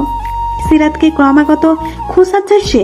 সিরাত টের পেয়ে অসহায় চাহনিতে তাকাতে লাগলো, যার অর্থ এসব কিছু তার মাথার উপর দিয়ে যাচ্ছে। সাবির ভীষণ অসাময়িক হাসি নিয়ে সিরাতের মায়ের সাথে কথা বলছে। ইফতি হঠাৎ চোখ ছোট ছোট করে বলল, ভাইয়া, আপনাকে কি আমি কোথাও দেখেছি? সাবির অস্বস্তিমূলক হাসি দিয়ে সিরাতের দিকে তাকালো। সিরাত বিনীত চোখে মাথা নাড়ালো, যার অর্থ প্লিজ কিছু বলবেন না। সাবির আর কিছু বলল না। ইফতিকে নিজের পাশে বসিয়ে কথা বলতে লাগলো। তানিশা সিরাত হা হয়ে তাকিয়ে আছে। এত ভদ্র সুশীল নিষ্পাপ মানুষ যেন আর নেই। সিরাতকে সে কোনো দিন দেখেনি, চিনেই না যেন। সিরাতের দিকে তাকাচ্ছে না পর্যন্ত। একসময় সিরাতের বাবাও এসে আলোচনায় যোগ দিলেন। সাবিরকে রেফারেন্স শুনে গর্ভের বুকটা ফুলে উঠল। তার হবু মেয়ে জামাই কিনা একজন NSI অফিসার, যে সবসময় নিজের সাথে গুলি নিয়ে ঘোরে। নির্ভীক সাহসী কি অমায়িক ব্যবহার, নিঃসন্দেহে সুদর্শন এবং স্বাস্থ্য সচেতন। তিনি নিজেই সিরাতকে বললেন, তোমাদের যদি আলাদা কোনো কথা থাকে বলতে পারো, আমরা বড়রা কিছু কথা বলি। যাও, সাবিরকে নিয়ে যাও। বাবার ভয়ে চিৎকার করে বলতে পারল না। বাবা, আমার কিছু বলার নেই, আমি এখানেই ঠিক আছি। এই লোকটার মাথায় সমস্যা আছে, যে কোনো সময় তোমার মেয়েকে হার্ট অ্যাটাক করে মেরে ফেলতে পারে। বাস্তবে সিরাত এমন কিছুই বলল না। তানিশার হাত ধরে নিজের রুমের দিকে গেল। তাদের অনুসরণ করে সাবিরও পেছন পেছন গেল। তানিশার সৌজন্যতার হাসি দিয়ে সাবিরকে আসতে বলল। ড্রয়িং রুমে আসতেই তারা হাঁটা থামালো। তানিশা তীক্ষ্ণ দৃষ্টিতে বলল, আপনি তাহলে সে পুরুষ? সাবিরের ঠোঁটে হাসি বজায় রেখে বলল, জি খালা শাশুড়ি। তানিশা হতাশার নিঃশ্বাস ফেলল। এত বছরের বড় একটা ছেলে তাকে শাশুড়ি বলে সম্বোধন করাটা সহজেই হজম করতে পারল না। সাবির আবার বলল, শাশুড়ি মা, আপনার ভাতিজার সাথে একটু কথা বলবো, প্লিজ একটু প্রাইভেসি চাই। তানিশা আবার অবাক হলো। মুখে হাসি ঝুলিয়ে সিরাতকে বলল, সিরাত, যা, সাবিরকে তোর রুমে নিয়ে যা। সিরাত অসহায় চোখে তাকিয়ে তানিশার চোখ দিয়ে আশ্বস্ত করলো। সিরাত সাবিরকে নিজের রুমের বেলকনিতে নিয়ে গেল। দরজাটা হা করে খোলা রেখেছে, ইচ্ছে করছে কয়েক হাত দূরে দূরে হাঁটছে সে। বেলকনির চারপাশে নজর রাখলো। তোমার বাগান? বেলকনিতে বাগান? Very nice. বিয়ের পর ছাদে বাগান করবে কেমন? সিরাত খুব খুব করে কিসে অস্বস্তি নিয়ে ঠোঁট কামড়ে ধরলো। ভীষণ লজ্জায় মরে যেতে ইচ্ছে করছে। সাবির এবার বলল, তো তোমার বাগানের গাছগুলোর সাথে আমার পরিচয় করাবে না? সিরাত মাথা নাড়িয়ে এক একটা গাছের নাম বলতে লাগলো। একটা গাছ দেখিয়ে বলল, এটা হলো নীলকণ্ঠ, এই গাছটা আমার অনেক প্রিয়। সাবির আরেকটা গাছ দেখিয়ে বলল, ওটা কি গাছ? এটা হলো টগর গাছ, সাদা সাদা ফুল ধরে। আপনি যদি কিছুদিন আগে আসতেন দেখতে পেতেন। সিরাত এবার অনর্গল মুখে বলতে লাগলো, এটা হাসনা হেনা। রাত হলে আমার পুরো রুম গন্ধে ভরে যায়। গন্ধরাজ্য আছে। আব্বুকে একটা নয়নতারা আনতে বলেছিলাম। জানেন, এটা বুলবুলির বাসা বেঁধেছে। আমার মনে হয় ওটা ডিম পারবে। আমি অনেক এক্সাইটেড। সিরাত আরো অনেক কথা বলতে লাগলো। সাবির অবাক বিস্ময়ে তাকিয়ে আছে। সিরাতের আঁচল মাটিতে গড়াগড়ি খাচ্ছে। খোলা চুলে স্নিগ্ধ মুখে হাত নাড়িয়ে নাড়িয়ে বোঝানোর অঙ্গিতে অসীম প্রফুল্লতা নিয়ে অনর্গল কথা বলেই যাচ্ছেন। সাবিরের ক্রমশ গলা শুকিয়ে আসছে। সিরাত এত কথা বলতে পারে জানা ছিল না তার। এত চঞ্চলতা আগে নজরে আসেনি। এক প্রকার ঘরে চলে গেল। মূলত অস্বস্তি কাটাতে বাগানে নিয়ে কথা বলছিল সে। ঘোর লাগা দৃষ্টিতেই বলতে লাগলো, তো এসব কাজ কে এনে দেয়? সিরাত সাবিরের দিকে না তাকিয়েই বলতে লাগলো, ঠোঁটের কোণে কিঞ্চিত হাসির রেখা রেখে। আব্বু আনে, আমি আনতে বলি। টপ কে আনে? বেশিরভাগ আব্বু এনে দেয়, তবে আমিও কলেজ থেকে আসার সময় কিনে আনি। ভাবছি একটা বেলি ফুলের চারা আনবো, অনেক ভালো হবে, তাই না? সিরাত এবার সাবিরের দিকে তাকালো। সাবিরের অন্যরকম দৃষ্টি দেখে তার চাঞ্চলতা হারিয়ে গেল। ভর করলো একরাশ লজ্জা। চুল ঠিক করার বাহানায় সে অন্যদিকে ঘুরে গেল। সাবির নিঃসন্দেহে হেসে সিরাতকে কাছে টানলো। সিরাত ভয়ে ভয়ে এদিক ওইদিক তাকাচ্ছে, মুখ বন্ধ হয়ে গেছে। সাবির সিরাতকে নিজের দিকে ঘুরিয়ে সামনে চুলগুলো কানে গুজে দিতে দিতে আকুল কণ্ঠে বলল, রাত, প্লিজ বিয়েতে রাজি হয়ে যাও। আমি তোমাকে কিভাবে এক্সপ্লেইন করব জানি না। How much I love you. আমি জানি তুমি পড়তে চাও। বিশ্বাস করো, তুমি যা চাও তাই হবে। আমি তোমাকে বাধা দেব না। তুমি বিয়েতে অমত করো না। সিরাত কিছু না বলে মাথা নিচু করে শুনতে লাগলো। ইভেন দো মা যে এখানে আসবে আমি জানতামই না। কাল তোমার কথা মাকে বলেছিলাম। বাসার ঠিকানা নিয়ে যে এখানে আসবে আমার ধারণাতেও ছিল না। তোমাকে খুব পছন্দ হয়েছে সবার। I am sorry. তোমার বিয়ে যদি আমার সাথে না হয় আর কারোর সাথে হতে দেব না। সিরাত শুধু বিড়বিড় করলো। আপনার মা আপনার চেয়েও ফাস্ট। সেদিনের মতো সাবির আর তার মা চলে গেল। জসিরাতের বাবা বিয়েতে মত দিয়ে দিয়েছেন। তিনি সাবিরকে মেয়ে জামাই করতে রাজি। শুধু তাই নয়, আগামী মাসেই সাবিরের মা সিরাতকে বউ করে ঘরে তুলতে চান। সাবিররা চলে যাবার পর সিরাতের মা পুরো বিল্ডিং এ মিষ্টি বিলি করলেন। অন্যদিকে সব শুনে সিরাত তপ্তা মেরে বসে পড়ল ফ্লোরে। কোনো প্রতিক্রিয়া করছে না দেখে তানিশা তার হাত ধরে ঝাঁকাতে লাগলো। তবুও সিরাত নির্বাকার। হুট করে বলে বসলো, আন্টি আমাকে মেরে ফেলো, আমি ওই পাগলকে বিয়ে করতে পারবো না। শুধু ওই পাগলকে বিয়ে কেন, আমি এখন বিয়েই করবো না, আমি পালিয়ে যাব। তানিশা ব্যাপারটাকে হালকা ভাবেই নিল, কারণ সিরাত মুখে অনেক বড় বড় কথা বলে কিন্তু কাজের বেলায় ফাঁকা। পাগল হয়ে গেছিস? আন্টি তুমি খেয়াল করেছো মা বাবা কেউ আমার কোনো মত নেয়নি? আমার কি কোনো কথা থাকতে পারে না? আমি এত পর হয়ে গেছি, আমি পালিয়ে যাব আন্টি, সত্যিই পালিয়ে যাব। তুই যাই বলিস ভাই, সাবিরের কিন্তু দম আছে, মানতেই হবে। ভাবা যায় সেদিন তোকে এক পলক দেখার জন্য একেবারে গ্রামে গিয়ে হাজির হয়েছিল। যাকে তুই তো ঠিক মতো চিনতিসই না, সেই ছেলেটাই আজ তোর হবু বর। তুই যেমন বিহেভ করিস, ছেলেটা কিন্তু মোটেও খারাপ না, ভালোবাসে তোকে। সিরাত এবার চোখ গরম করে তাকালো। আন্টি আমাকে কনভিন্স করার চেষ্টা করবে না। ধ্যাৎ, তুমিও আমার কথার গুরুত্ব দিচ্ছ না। আরো কয়েকটা দিন গেল। সিরাত সেই দিনের পর থেকে আর কলেজে যায়নি। না, কেউ মানা করেনি, ইচ্ছে করেই যাচ্ছে না। শেষমেশ থাকতে না পেরে তার মা বলল, কি রে, কলেজে যাচ্ছিস না কয়দিন? সিরাত গলা উঁচু করে বলল, কলেজে গিয়ে কি হবে মা, এমনিতেও বিয়ে হয়ে যাবে। পড়ালেখা থেকে মন উঠে গেছে তাহলে? মন থেকে কি হবে মা, এমনিতেও বিয়ে হয়ে যাবে। সাবির তোকে কল করলে রিসিভ করিস না কেন? কথা বলে কি হবে মা, এমনিতেও বিয়ে হয়ে যাবে। কথাটা বলেই জিভ কাটলো সিরাত। কি বলতে কি বলে ফেলেছে। ইস, মাথা নিচু করে নিজের রুমে চলে এলো। তানিশা মাত্রই তার বরের সাথে কথা বলে বারান্দা থেকে এসেছে। সিরাতকে লজ্জা পেতে দেখে ভ্রু কুঁচকিয়ে এলো তার। মাথায় টোকা দিয়ে বলল, কি ব্যাপার? ব্যাপার হলো তোমরা আমার কথার গুরুত্ব দিচ্ছ না, আমি সত্যিই পালিয়ে যাব। তানিশা মুখ বাঁকিয়ে বলল, দেখা যাবে। সে কথা বাদ দাও, তুমি নাকি চলে যাবে বলেছো। শুনো, তুমি এখন যেতে পারবে না। গ্রামে গিয়ে কি করবে? আপাও তাই বলল। দেখি তোর খালু যদি অনুমতি দেয় তাহলে থাকবো। আমি ওনাকে বুঝিয়ে বলবো, তুমি চিন্তা করো না। আচ্ছা। পরের দিন সকাল, সিরাত সুযোগ সন্ধানের দৃষ্টিতে সবার মতে গতি পর্যবেক্ষণ করছে। আজও সে কলেজে যায়নি। বাবা অফিসে, ইফতিও স্কুলে, মা গেছে পাশের বাড়িতে, আর তানিশা ঘুমোচ্ছে। এই সুযোগের অপেক্ষায় ছিল সিরাত। তার কথাকে আজ কাজে পরিণত করবেই করবে, আজ বাড়ি থেকে পালিয়ে যাবেই যাবে। যেই ভাবা সেই কাজ।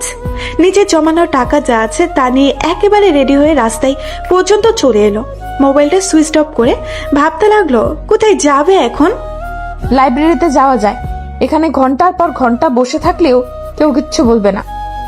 ফুরফুরে মেজাজে লাইব্রেরিতে গেল সিরাত। একটা ইংরেজি নভেল বুক হাতে নিয়ে বেশ কিছুক্ষণ নাড়াচাড়া করলো। ঘন্টার পর ঘন্টা পেরিয়ে যাচ্ছে। এদিকে সিরাতের মা চিন্তা হচ্ছে। মা চিন্তায় এতক্ষণে বাড়িতে চলে এসেছে। তানিশা আন্টি জেগে গেছে। বাবাকে কল করে বলে দিয়েছে ইফতি হয়তো কান্না শুরু করে দিয়েছে। থানায় গিয়ে ডায়েরি করেছে। পত্রিকায়ও তার ছবি দিয়ে নিখুঁত সংবাদ ছাপা হয়েছে। ধুর, এসব কি ভাবছে সে? একটু বেশি হয়ে গেল না? একরাশ দ্বিধা নিয়ে মোবাইলটা অন করলো। 20 মিনিট পার হয়ে গেল কিন্তু কেউ কল করলো না। কি ব্যাপার? এতক্ষণে তো সখানে কল আসার কথা। ভেবে চিন্তা আবার মোবাইলটা অফ করে আশেপাশে তাকালো। লাইব্রেরিয়ান ছেলেটাকে কেমন চোখে যেন তাকাচ্ছে। এদিক খিদেই পেট চুচু করছে। দুপুর তো সেই কখন পেরিয়ে গেছে। একটা সস্তা রেস্টুরেন্টে ঢুকে সিরাত দুপুরের আহার সারলো। রাস্তার ফুটপাত ধরে হাঁটতে হাঁটতে ভাবতে লাগলো, এখন কি করা যায়? কেন যে পালিয়ে এলাম? বাড়িতে সবাই কি আমাকে ভুলে গেছে? কোথায় যাব এবার? ইয়েস, শিলার বাড়িতে যাওয়া যায়। আন্টি আমাকে অনেক দিন হলো যেতে বলেছে। শিলার সাথেও কথা হয় না অনেক দিন। এই ফাঁকে ওখান থেকেই ঘুরে আসি বরং। একটা রিকশায় চেপে সিরাত এবার শিলার বাড়িতে চলে গেল। দুই বান্ধবী মিলে অনেকক্ষণ গল্প করলো। শিলার মা সিরাতকে ভীষণ পছন্দ করে। এমন শান্তশিষ্ট মেয়ে আর একটা ম্যাগনিফাইং গ্লাস দিয়ে খুঁজলেও পাওয়া যাবে কিনা সন্দেহ।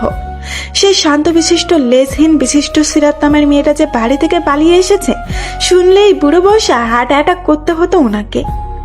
সন্ধ্যার সময় সিরাত এবার গাইগুই শুরু করেছে। কি করবে বুঝতে পারছে না। মনের ভিতর কু ডাকছে, বাড়ি যেতে ইচ্ছে করছে। মাস ওর ঠ্যাং ভেঙে ফেলবে নির্ঘাত। বাবা মিনিটে মিনিটে একটা করে চড় মারবে। তানিশা আন্টিও হয়তো রাগ করে কথা বলবে না। রাগে দুঃখে সিরাত কেঁদে দিল। আকাশ সম রাগ নিয়ে সিরাত এক ভয়ঙ্কর কাণ্ড করে বসলো। মোবাইল অন করে সরাসরি সাবিরকে কল করলো। ওপাশ থেকে রিসিভ হতেই প্রকাশকে কণ্ঠে বলল, শুনেন, আপনারা জন্য আমি বাড়ি থেকে পালিয়ে এসেছি। সব আপনার দোষ। এখন আপনি এর দায়ভার নেবেন। আমাকে বাড়ি পৌঁছে দিয়ে আসবেন। সিরাত নিজের কণ্ঠস্বরকে কঠিন করার চেষ্টা করলো, কিন্তু সে সক্ষম হলো না। আগের মতোই কঠিন শোনালো। এতে নিজের উপর আরো রাগ এসে জমা হলো। ফোনের উপাস থেকে সাবির কমল গড়াই তাকে কয়েক দফা অবাক করে দিয়ে বলল, জান, এসব কথা নিচে এসে বলো। আমি তোমার জন্য সেই কখন থেকে অপেক্ষা করছি জানো। তাড়াতাড়ি এসো। সিরাত অবাকের শেষ পৌঁছায় গিয়ে হা করে রইল। মানে কি, মজা করছে নাকি আবার? মিনিট খানেক চুপ করে আবার বলল, আপনি কি আমার সাথে মজা করছেন? মজা করব কেন রে বাবা, আমার অলরেডি ঘুম পাচ্ছে, প্লিজ। সাবিরের কণ্ঠে এবার বিরক্তির প্রকাশ পেল। সিরাত কল কেটে তড়িঘড়ি শিলাকে বিদায় জানিয়ে নিচে এলো। এদিক ওইদিক উকি দিয়ে সাবিরের কোনো ছায়াকেও দেখতে পেল না। সিরাত রাগ নিয়ে আবার কল করলো সাবিরের ফোনে। আশ্চর্য, এতক্ষণ ফোন অন করার পরেও বাড়ি থেকে একটা কল এলো না। কেউ না করুক, তানিশা আন্টিও এমন করলো? সত্যি কি সবাই ভুলে গেছে? সিরাতকে মোবাইল কানে দিতেও হলো না। তার আগে সাবির একটা গাড়ির ভেতর থেকে বেরিয়ে এলো। সাবিরকে দেখেই সিরাত কাছুমাছু করে মোবাইল ব্যাগে রেখে মাথা নিচু করে রইল। এই লোকটাকে দেখলেই তার সব ছেড়ে ছুড়ে পালিয়ে যেতে ইচ্ছে করে। বুকের অসম্ভব পরিমাণে ঢোল পিটায়। হার্টবিট বেড়ে গিয়ে অস্বাভাবিক হারে লাফাতে শুরু করে। তখন মনে হয় ওই টিপ টিপ শব্দটা তার আশেপাশে থাকা প্রত্যেকটা মানুষ শুনতে পাচ্ছে। লজ্জায় নুয়ে পড়তে চায় সিরাত। সাবির তাকে তাড়া দিল। সবার দ্বারা সবকিছু হয় না রাত। সারাদিন এদিক সেদিক ঘুরে বেড়ালে আর শেষে কি হলো? তোমার দৌড় কত দূর আমার জানা আছে। তাড়াতাড়ি তোমাকে বাসায় পৌঁছে দিতে হবে। তোমার বাবা আমার মাথা খেয়ে ফেলেছে। সিরাতকে আবার অবাক হতে হলো। আপনি সবকিছু জানতেন? সিরাতকে গাড়িতে উঠিয়ে সাবিরও পাশে বসলো। সামনে ড্রাইভার গাড়ি ড্রাইভ করছে। সাবিরের চোখে মুখে চিন্তার রেখা। ভ্রু কুঁচকিয়ে ড্রাইভারকে একের পর এক ধমক মেরে চলেছে সে। শান্ত, তোকে আমি বলেছিলাম শর্টকাট রোড দিয়ে যেতে, গাড়ি ঘোড়া তাড়াতাড়ি। কটা বাজে দেখেছিস? তোকে সাথে আনাটাই বোধহয় ভুল হয়েছে। ডিসগাস্টিং। সাবিরের এমন ব্যবহার দেখে সিরাত ভয় পেয়ে গেল। ভয়ে নিজেকে খানিকটা গুটিয়ে নিল। সাবিরের এমন ব্যবহার আজই প্রথম দেখছে সে। শান্ত নামে ছেলেটা তো টু শব্দটাও করল না। সিরাত হলে নিশ্চিত কেঁদে দিত। এই লোকটাকে তো সেদিনই সে আর তানিশা মিলে অনেক কথা শুনিয়েছিল, বিশেষ করে তানিশা থাপ্পড় মারবে বলেছিল, তবুও সাবির কিছু বলেনি। আর আজ সামান্য একটা ব্যাপারে সাবিরের এত রাগ। রাত, তুমি কিছু খেয়েছো? কিছু কিনে আনবো? কোল্ড ড্রিঙ্কস, বার্গার, স্যান্ডউইচ খাবে? সিরাত মাথায় এদিক ওদিক করে না বোঝালো। সাবির শান্ত হলো না, আবার বলল, পানি খাবে? এই শান্ত, তোর পাশে আমি ফ্রেশ ওয়াটার রেখেছিলাম, দেখ তো। সিরাত অনুভব করলো আসলেই গলাটা শুকিয়ে একেবারে গ্রীষ্মকালের ক্ষমার মতো ফাটা চৌচির হয়ে গেছে। পানি এগিয়ে দিতেই ঢক ঢক করে বোতলের অর্ধেক পানি সাবার করে ফেললো। সাবির সিটে মাথা ঠেকিয়ে এক হাত চুল আঁকড়ে ধরে প্রশান্তের দৃষ্টিতে তাকিয়ে আছে। চোখে মুখে বিরাজ করছে মুগ্ধতা। বোতলে মুখ দিয়ে পানি খেতে গিয়ে ঠোঁটের কান্নিস পেয়ে পানি গড়িয়ে গলা পর্যন্ত ভিজে গেল সিরাতের। তবুও কোনো হেলদোল নেই তার। অন্য কেউ হলে নিশ্চয়ই মেকআপ, টিস্যু, লিপস্টিক নিয়ে ব্যস্ত পড়তো। একটা মেয়ে এতটা সাধারণ কিভাবে হতে পারে? তার ভয়ে ভয়ে তাকানো, ভীতু চোখে চাহনি, হুট করে হাসি, আদো আদো আলোতেও উজ্জ্বল হওয়া মুখশ্রী যা সবার চেয়ে আলাদা করে তোলে সিরাতকে। সাবির অতি কষ্টে চোখ সরিয়ে বাহিরে দৃষ্টি রাখলো। এইভাবে তাকিয়ে থাকতে দেখলে এই মেয়েটা আবার ভয় পেতে পারে। কেন যে এত অল্পতেই ভয় পেয়ে যায়? সিরাত পানি খেয়ে হাতের উল্টো পিঠ দিয়ে ঠোঁট মুছে সাবিরের দিকে তাকালো। সাবিরের একটা হাত তার দিকে এগিয়ে আসছে। সিরাত মনোযোগ দিয়ে তাকিয়ে রইল। গাড়ির ভেতরে আলো নেই। শহরের রাস্তা আশেপাশে সোডিয়াম লাইটের আলোতে একটু একটু যা দেখা যায় তাতেই দেখতে পেল সাবিরের হাতটা আস্তে আস্তে তার ডান হাতের 5টা আঙুল দখল করে নিল। অথচ সাবির এখনো বাহিরেই তাকিয়ে আছে। দেখে মনে হবে সে সিরাতের হাত ধরেইনি। সিরাত হাতটা সরাতে চাইলো কিন্তু পারল না। ক্রমেই সাবির আরো শক্ত করে ধরল তার হাতকে। সিরাতের কাঁপাকাঁপি বেড়ে গেল। পায়ের আঙুল সংকুচিত হয়ে আসছে। অন্য হাত দিয়ে জামা শক্ত করে মুঠ করে ধরে নিজেকে আয়ত্তে আনার চেষ্টা করলো সে। সামনে শান্ত নামের ছেলেটা আছে। ইস, যদি এক্ষুনি পেছনে ফিরে এই হাত ধরা অবস্থায় দেখে কি হবে? উফ, কি হবে তখন? লজ্জায় গা লাল হয়ে এলো তার। নিঃশ্বাসের ওঠানামা বেড়ে গেল। শান্ত যাতে না শুনতে পাই এমন ভাবে সাবিরের কাছে গিয়ে ফিস ফিস করে বলল, আমার হাত ছাড়ুন, কি করছেন? সাবির তৎক্ষণিক তার দিকে ফিরল। সিরাত থতমত গিয়ে মুখ সরিয়ে সোজা হয়ে বসলো। কি করছি আমি?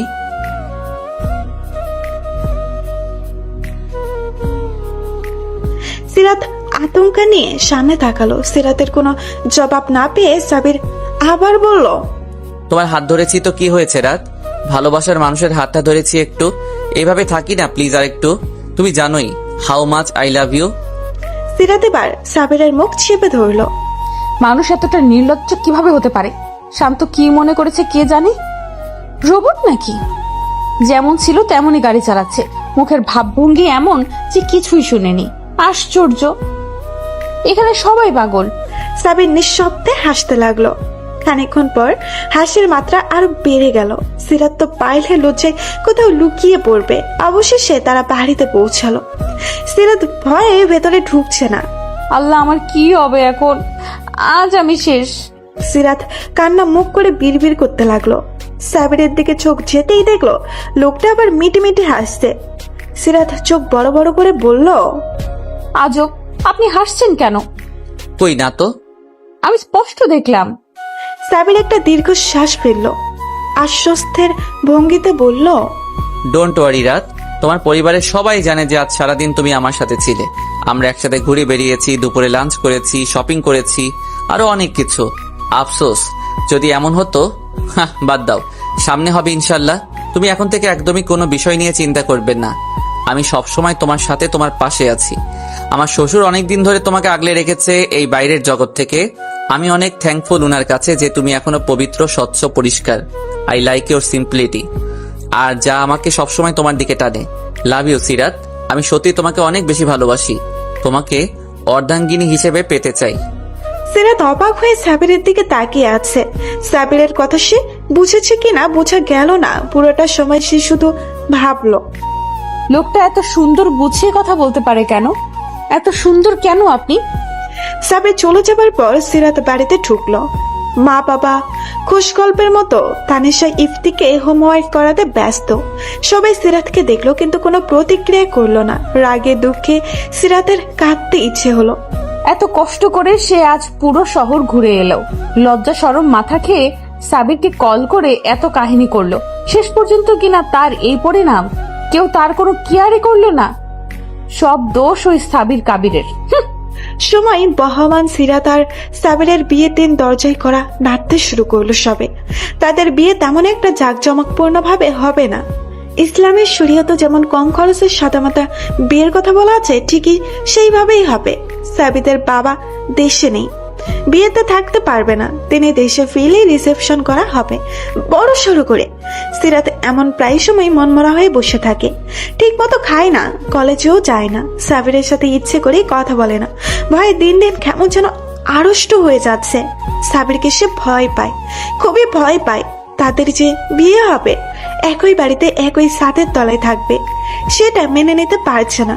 সাবির কল কইলে কেটে দেয়। সাবিরের সাথে কথা বলার জন্য বোধ হয় বাবা তার বাটন ফোনটা নিয়ে একটা বেশ দামি মোবাইল কিনে দিয়েছে। একদিন হলো কি, রাতে খাওয়া দাওয়ার পর ঘুমানোর সময় সাবিরের কল এলো। সিরাত প্রতিদিনের ন্যায় কল কেটে ঘুমাতে ব্যস্ত। এদিকে লাগাতার কল আসতে শুরু করলো, একটার পর একটা। সিরাত অবাক হলো ভীষণ।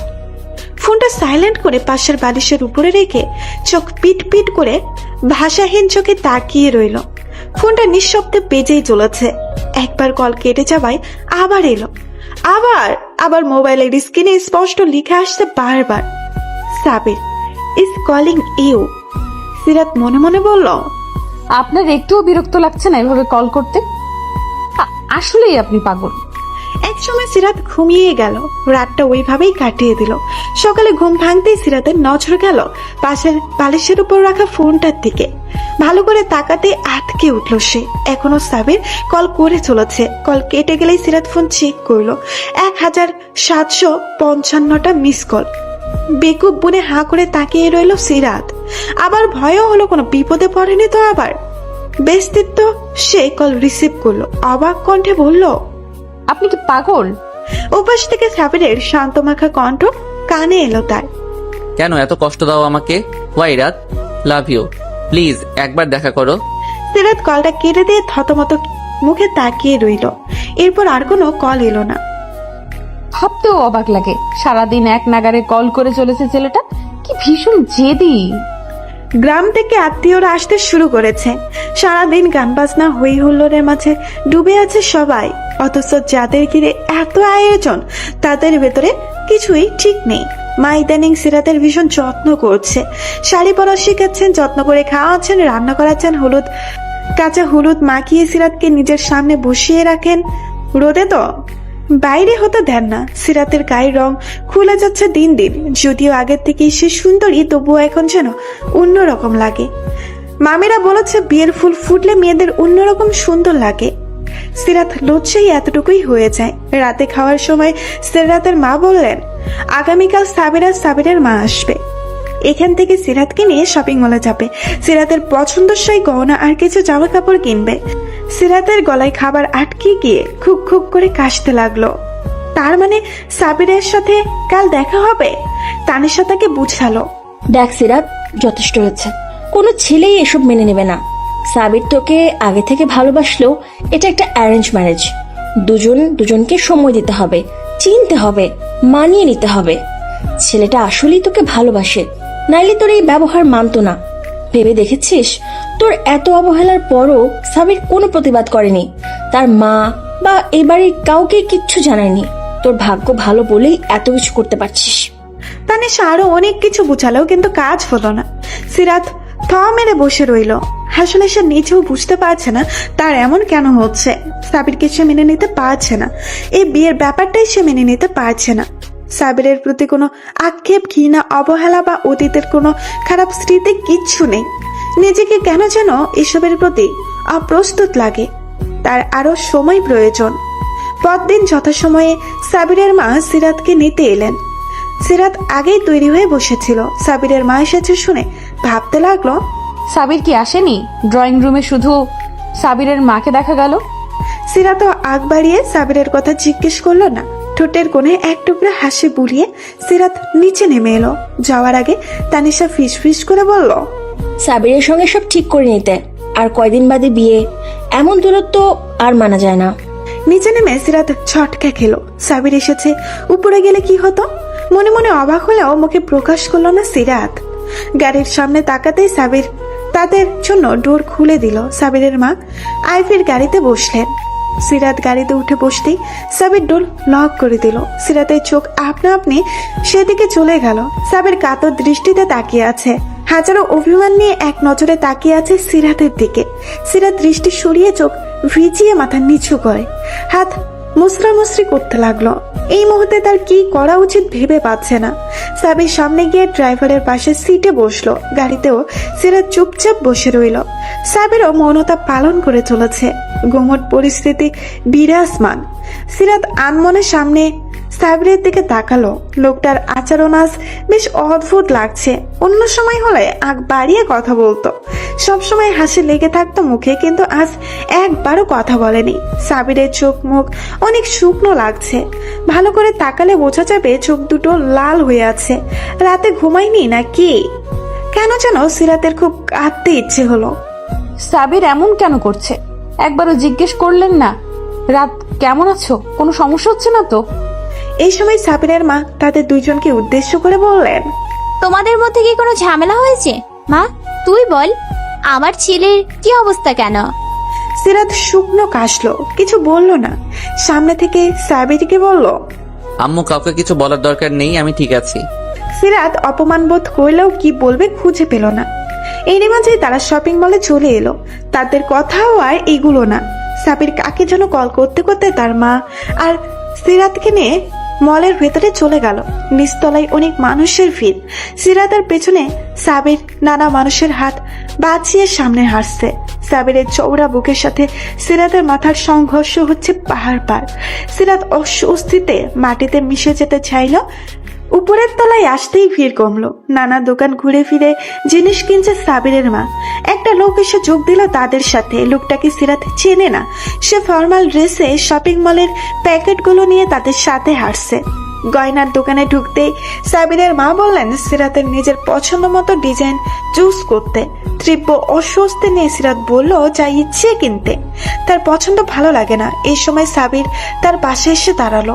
তুমি কি আমার জন্য আনইজি ফিল করছো? চলে যাব? সিরাত অসহায় চোখে তাকালো। সাবিরের আজকের ব্যবহারের সাথে সম্পূর্ণ পরিচিত সে। সাবির আবার বলল, শুনেছি কেনাকাটার ব্যাপারে মেয়েরা খুব সচেতন। একটা জিনিস কেনার জন্য 10 দোকান ঘুরবে। তুমি তো এমন কিছুই করলে না। অন্তত গয়না কি পছন্দ তা তো বলো। সিরাত হুট করে বলল, আপনারা অনেক বড় লোক, তাই না? সিরাতের কথা শুনে সাবির জোরে জোরে হাসতে লাগলো। এই মেয়েটা এমন কেন? রাগ করেও থাকা যায় না। হাসি থামিয়ে বলল, না তো, সাবির খুব গরিব মানুষ, কিন্তু সিরাতের বরের অনেক টাকা। সিরাত আগামাতে কিছুই বুঝলো না। অবশেষে সিরাত আর সাবিরের মা দুইজন মিলে সিরাতের গয়না পছন্দ করলো। সিরাত শুধু তাদের হ্যাঁতে হ্যাঁ আর নাতে না মিলিয়েছে। সমস্ত কেনাকাটা শেষ। একটা ভালো রেস্টুরেন্টে খাওয়া দাওয়া সারলো তারা। সাবির ওই লোকটার সাথে প্যাকেটগুলো গাড়িতে রাখার জন্যই নিচে গেল। এখন টেবিলে আছে শুধু সাবিরের মা আর সিরাত। সিরাত সেই কখন থেকে টেবিলে না করছে, কোথাও মনোযোগ নেই তার। সাবিরের মা তা অনেকক্ষণ আগে থেকেই খেয়াল করে আসছে। তিনি তীক্ষ্ণ চোখে বললেন, তোদের মধ্যে সব ঠিকঠাক আছে তো? সিরাত বিষমকে অপ্রস্তুত হাসলো। শোনো মেয়ে, কিছু কথা বলি, মনোযোগ দিয়ে শোনো। একটা ছেলে তোমার কথা ভেবে দিন রাত পার করে, যার ঘরের দেয়ালে দেয়ালে শুধু তোমার ছবি। তোমার একটু কষ্ট যা সহ্য হয় না, আর একটু হাসিতে যার মুখে হাসি ফুটে। তোমাকে সন্তর্পণে আগলে রাখার যার সুখ, সে অন্তত আর কিছু পারুক না পারুক তোমাকে প্রচন্ডভাবে ভালোবাসতে জানে। সময় থাকতে মানুষটাকে হাত করে নাও। এমন না হয় যে পরে পস্তাতে হবে। পরিপূর্ণভাবে ভালোবাসার জন্য এই জীবনটা খুব ছোট। কয়েক বছর ধরে আমার ছেলেটা ঠিকমতো ঘুমাচ্ছে না, খাবার খায় না, আমার সাথে ভালো মতো কথাও বলে না। আমি মা, আমি বুঝি আমার ছেলেটা তোমাকে পাগলের মতো ভালোবাসে মা। সাবির আমার ছেলে বলে বলছি না, যেদিন প্রথম তোমাদের বাড়ি এলাম তার আগে কি হয়েছে শুনবে? সাবির আমার পা জড়িয়ে ধরে বলল, আম্মু আমি সিরাতকে চাই, প্লিজ ওকে এনে দাও। আমি তোমার অবস্থা বুঝতে পারছি, সময় নাও, তবে বেশি করে না। তাকে একবার সুযোগ দাও নিজেকে প্রমাণ করতে। সিরাত কিছু না বলে মাথা নিচু করে নিঃশব্দে কাঁদতে লাগলো। সিরাতের মা আবার বললেন, আমি কিছু একটার বাহানায় চলে যাচ্ছি, আমার ছেলে আসছে, তোরা কথা বল নিজেদের মাঝে, বোকা মেয়ে, কাঁদতে হয় না। আচ্ছা আমি যাই, হ্যাঁ। সাবিরের মা চলে যাবার পর সিরাত একই ভাবে বসে রইল। ওই লোকটা সাথে নেই, হয়তো চলে গেছে। রেস্টুরেন্টে তেমন ভিড় নেই, কয়েকজন ওয়েটার হাঁটা চলার আওয়াজ আর ডিশের টুংটাং আওয়াজ ছাড়া কোনো শব্দ নেই। এমন একটা পরিবেশে কান্নারত সিরাতকে বড্ড বেমানান লাগলো। দূর থেকে সাবিরকে আসতে দেখে সিরাত তাড়াতাড়ি টিস্যু দিয়ে চোখের পানি মুছে নিজেকে স্বাভাবিক করার চেষ্টা করলো। তার কানে সাবিরের মা আইভির কথা বাজছে, তিনি ভুল কিছু বলেননি। সাবির পাশে এসে বসলেও সিরাত মাথা নিচু করে রইল। সাবির ইতস্তত করছে, এইবার টেবিলের উপরে হাত রাখছে, কয়েকবার হাত নামিয়ে আশেপাশে তাকাচ্ছে। খানিকক্ষণ পর বাসানো গলায় বলল, আম্মু কোথায়? সিরাত এবার মুখ তুলে সাবিরের চোখে সরাসরি তাকালো। চোখের পাপড়িগুলো এখনো ভেজা, ফোলা গাল দুটো লাল লালন আভা। উনি একটু কাজে গেছে, কোথায় বলে যাননি, কাজ শেষ হলে চলে আসবেন। সাবির চমকে গেল। নিজেদের দূরত্ব কমিয়ে হুড়মুড় করে সিরাতের পাশের চেয়ারে এসে বসলো সে। উত্তেজিত গলায় বলল, তুমি কাঁদছো কেন? কেউ কিছু বলেছে রাত? সিরাত কিছু না বলে নিশ্চুপ নয়নে তাকিয়ে রইল। এতে যেন সাবিরের উত্তেজনা আরো বেড়ে গেল। বলো কি হয়েছে? সিরাত এবারও নিশ্চুপ থাকায় সাবিরের বেলায় শক্ত হয়ে গেল। সাবির দাঁড়িয়ে গলা উঁচু করে কথা বলতে লাগলো। ওকে কে কি করেছে বলো, কে টিজ করেছে? আমি ছাড়বো না কাউকে, সময় থাকতে বলে দাও। আমার সম্পর্কে আশা করি খুব ভালো ধারণা আছে সবার। দূর থেকে ম্যানেজার হন্তদন্ত হয়ে ছুটে আসছে এদিকে। সিরাত অবাক হয়ে তাকিয়ে আছে। সামান্য একটা বিষয়ে সাবিরের এহেম আচরণ তাকে বিস্মিত করেছে। পরিস্থিতি সামাল দিতে সাবিরকে বলল, এখানে আমার ভালো লাগছে না, বাইরে যাব। সাবির কঠোর কণ্ঠে বলল, কি হয়েছে না জানা পর্যন্ত যাব না। কিছু হয়নি, বাইরে যাব বলেছি না। সাবিরকে কিছুটা অবাক হতে দেখা গেল। সিরাত এই প্রথমবার বড় গলায় কিছু বলল। কথা না বাড়িয়ে সে সিরাতকে নিয়ে বাইরে বেরিয়ে এলো। পাশের পার্কে বসলো দুইজন। দুপুরের কড়া রডটা আস্তে আস্তে মিয়ে আসছে। বড় বড় গাছের পাতার কারণে তারা নিজের দখলদারের বজায় রাখতে পারছে না। কয়েকটা শহরের কাক বেসুরা গলায় ডাকতে ডাকতে ক্লান্ত হয়ে চুপচাপ বসে রইল। সিমেন্ট দিয়ে বাঁধানো বেঞ্চে বেশ দূরত্ব রেখে বসে সাবির আর সিরাত। তাদের সামনে একটা ছোটখাটো পুকুর।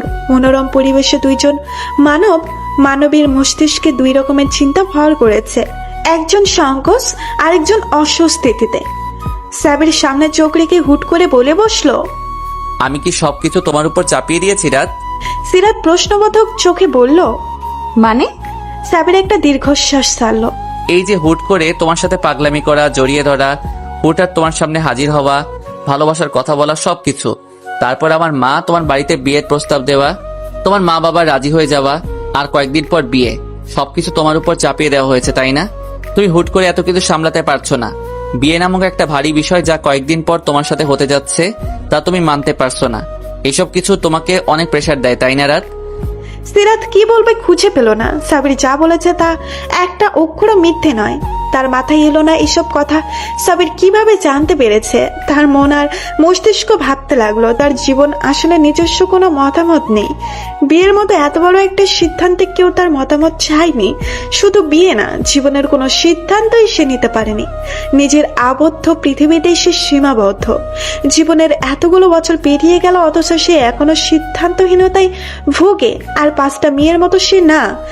যেখানে নিজের কোনো মতামত নেই, সেখানে এই সম্পর্কটাকে জোড়ানো করার ইচ্ছেটাও যেন মরে যাচ্ছে। আমাকে কি বলবে বুঝতে পারছো না, তাই না? সিরাত উপরিনিশ মাথা নাড়ালো, তারপর হুট করে কেঁদে দিল। সাবির আর একটু ঘনিষ্ঠ হয়ে সিরাতের হাতে হাত রাখলো। জীবন এত সহজ না রাত, আমি তোমাকে সম্মান করি। এই যে এত কিছুর পরও তুমি আমাকে হুট করে ভালোবাসছো না, এজন্য আমি তোমাকে ভালোবাসি। মেয়েদের এমনই হওয়া উচিত। অন্তত আজকাল যুগের মেয়েদের মতো অতি আপডেট না হওয়া বোকাশোকা মিষ্টি এই সিরাত নামের মেয়েটাকে আমি ভালোবাসি। এই দিক দিয়ে তুমি বেশ স্ট্রং একটা মেয়ে, যে কেউ হুট করে তোমার মনে ভালোবাসার সৃষ্টি করতে পারবে না। সিরাত ফুপিয়ে ফুপিয়ে বলল, তার মানে আপনি বলতে চাচ্ছেন আমি স্ট্রং? অবশ্যই তুমি স্ট্রং গার্ল। শুনো, নিজেকে নিয়ে কখনো হীনমন্যতায় ভুগবে না। মনে করবে নিজের সিদ্ধান্তই বেস্ট ডিসিশন। নিজের জীবন নিয়ে কখনো আফসোস করবে না। মনে আমি তোমার পাশে সবসময় থাকতে চাই রাত। তুমি পরিপূর্ণ স্বাধীনতা পাবে। আমি কখনোই তোমাকে পিছু ডাকবো না। জীবনটা অনেক সুন্দর হবে যদি তুমি তাকে উপভোগ করতে জানতে পারো। মা বাবার প্রতি নিরাশ হয়েও না। একদিন তুমি নিজেই বলবে তাদের সিদ্ধান্ত ভুল ছিল না। আপনি এত ভালো কেন? কারণ তুমি ভালো, তাই। সত্যিই আমি স্বাধীনতা পাবো? পাবে, তবে তোমাকে নিজের কাছে রাখার দায়িত্ব আমার। সিরাতের মন এখন অনেকটা হালকা লাগছে। একটু আগেও পরিস্থিতি এমন ছিল না। এমন মনে হচ্ছে সবকিছুই নির্মল, স্বচ্ছ, পরিষ্কার। আশেপাশে সবকিছুই সুন্দর। সাবিরের হাতের বাঁধন আরেকটু শক্ত হলো। সিরাত অস্বস্তি লাগলো না, মুচকি হাসলো সে। আমাকে একটু সুযোগ দেবে রাত নিজেকে প্রমাণ করার? সেদিন থেকে সিরাত অনেক পাল্টে গেল। কথায় কথায় উপচে পড়া হাসি, অনর্গল কথা বলা, হালকা খুনসুটি, এসব ছাড়াও আরো ছোটখাটো ব্যাপার বেশ লক্ষণীয়। আগে সাবিরের কল দেখলেই এড়িয়ে যেত, কিন্তু এখন সারাদিন সাবিরের কলের অপেক্ষায় থাকে। সাবিরের কথা বলার ধরন, হাসি, প্রত্যেকটা কথাই রাত শব্দ উচ্চারণ করা সবকিছুই সিরাত লক্ষ্য করে। কথার মাঝে হুট করে সাবির যখন বলে, রাত ভালোবাসি, প্লিজ আমাকেও একটু একটু ভালোবাসো। সিরাত তখন লজ্জায় হাজারবার মরে যায়। সাবিরকে তার অদ্ভুত ভালো লাগে। মাঝে মধ্যে মনে হয় ভিনদেশি কোনো প্রাণীর সাথে তার ফুল করে পরিচয় হয়ে গেল। আগে মনে হতো এই পৃথিবীতে সিরাত কিচ্ছু না, তার কোনো মূল্যই নেই, সে মরে গেছে। বেঁচে আছে এতে কারো কিছু যায় আসে না।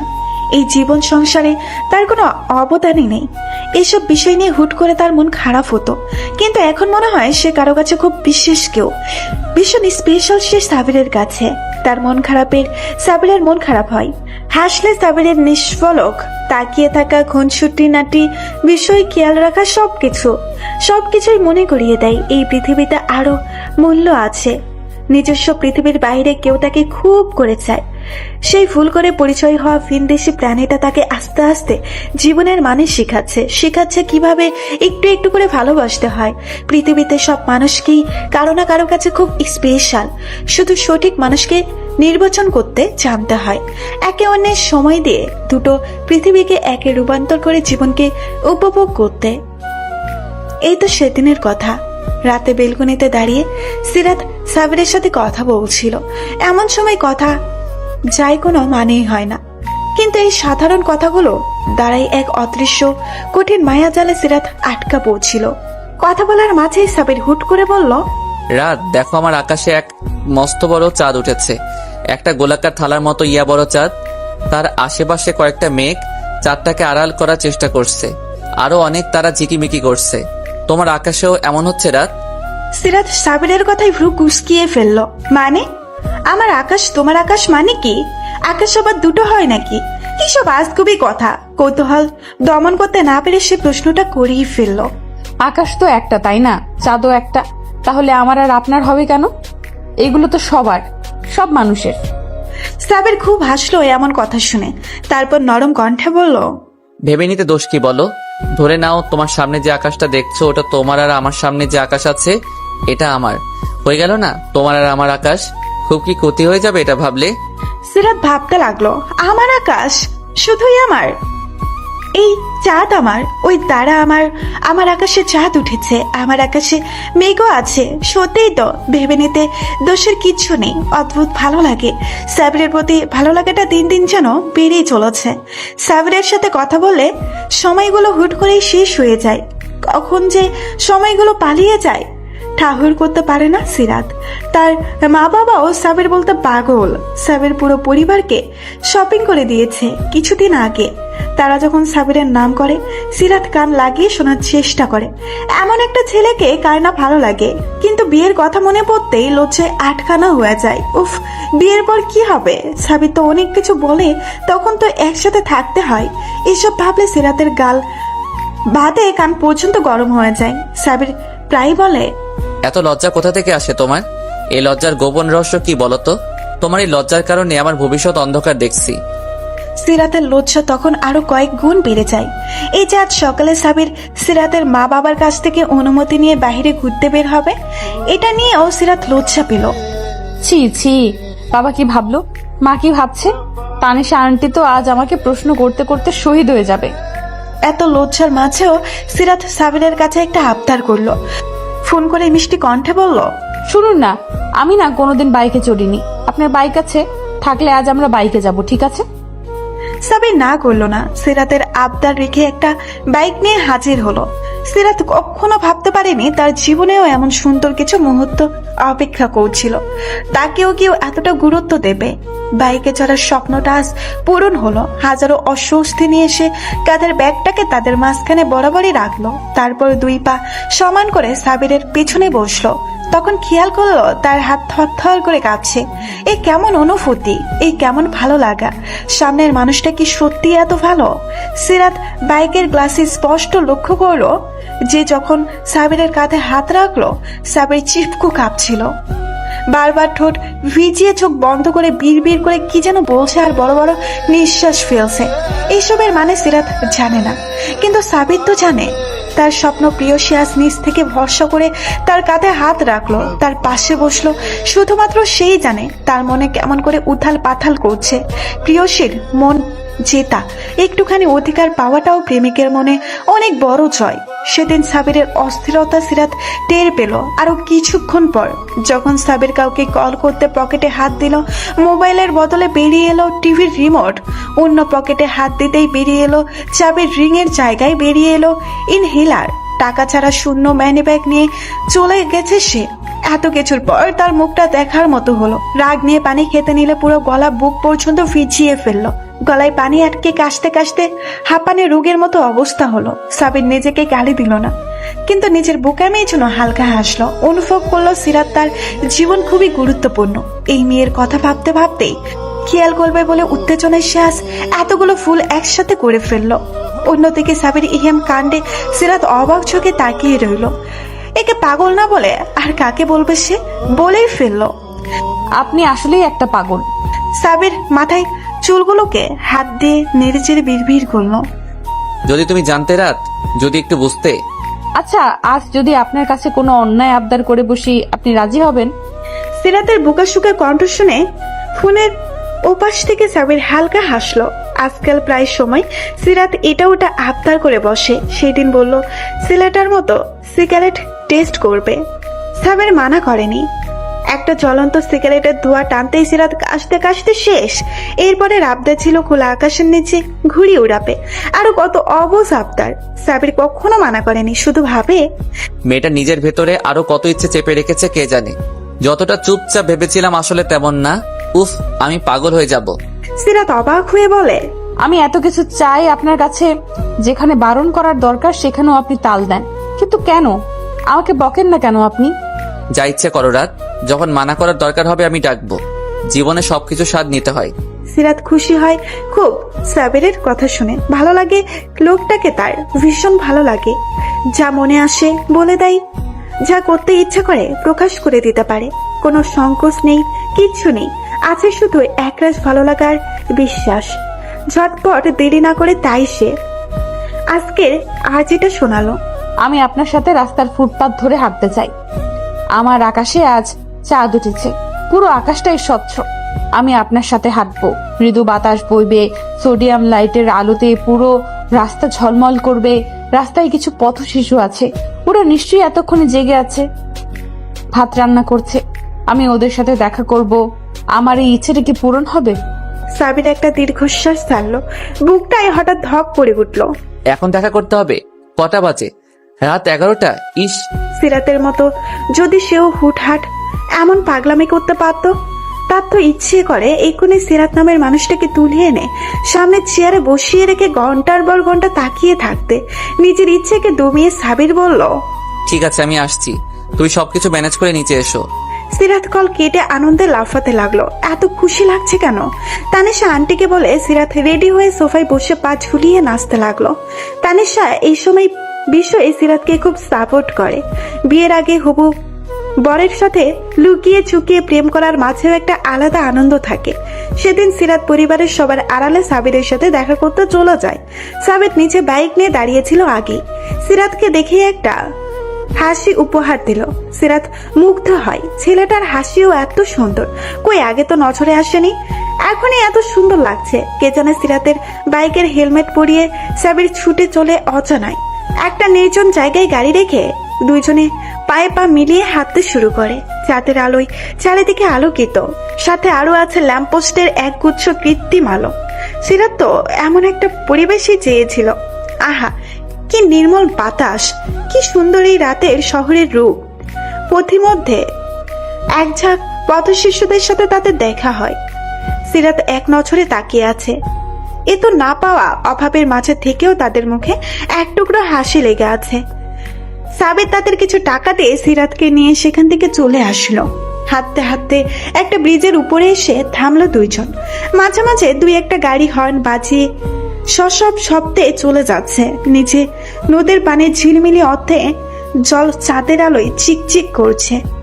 নদীর এক কোনায় কয়েকটা নৌকা সারিবদ্ধভাবে ফিরিয়ে রাখা। উজান থেকে ধেয়ে আসা বাতাস।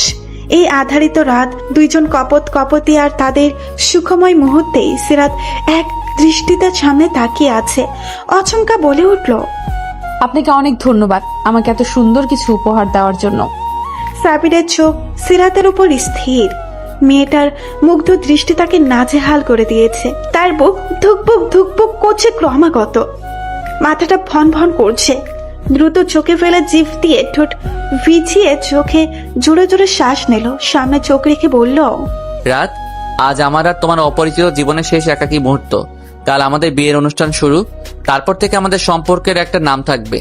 সবাই কত খুশি, তাই না? আজ মা কি করেছে জানো? আবার তোমার শাড়ি গয়না কিনে এনেছে, তোমাকে সারপ্রাইজ গিফট দিবে। আমি তোমাকে বলে দিলাম, মাকে বলো না আবার। সাবিরের এমন কথাই সিরাত আশা করেনি। সাবির তো ফুল কিছু বলেনি। আসলেই তো আজকের রাতটা তার জীবনের শেষ মুহূর্ত। এরপর থেকে সে হবে কারো স্ত্রী, কারো অর্ধাঙ্গিনী, আরো অনেকগুলো সম্পর্কের সাথে জড়িয়ে যাবে সে।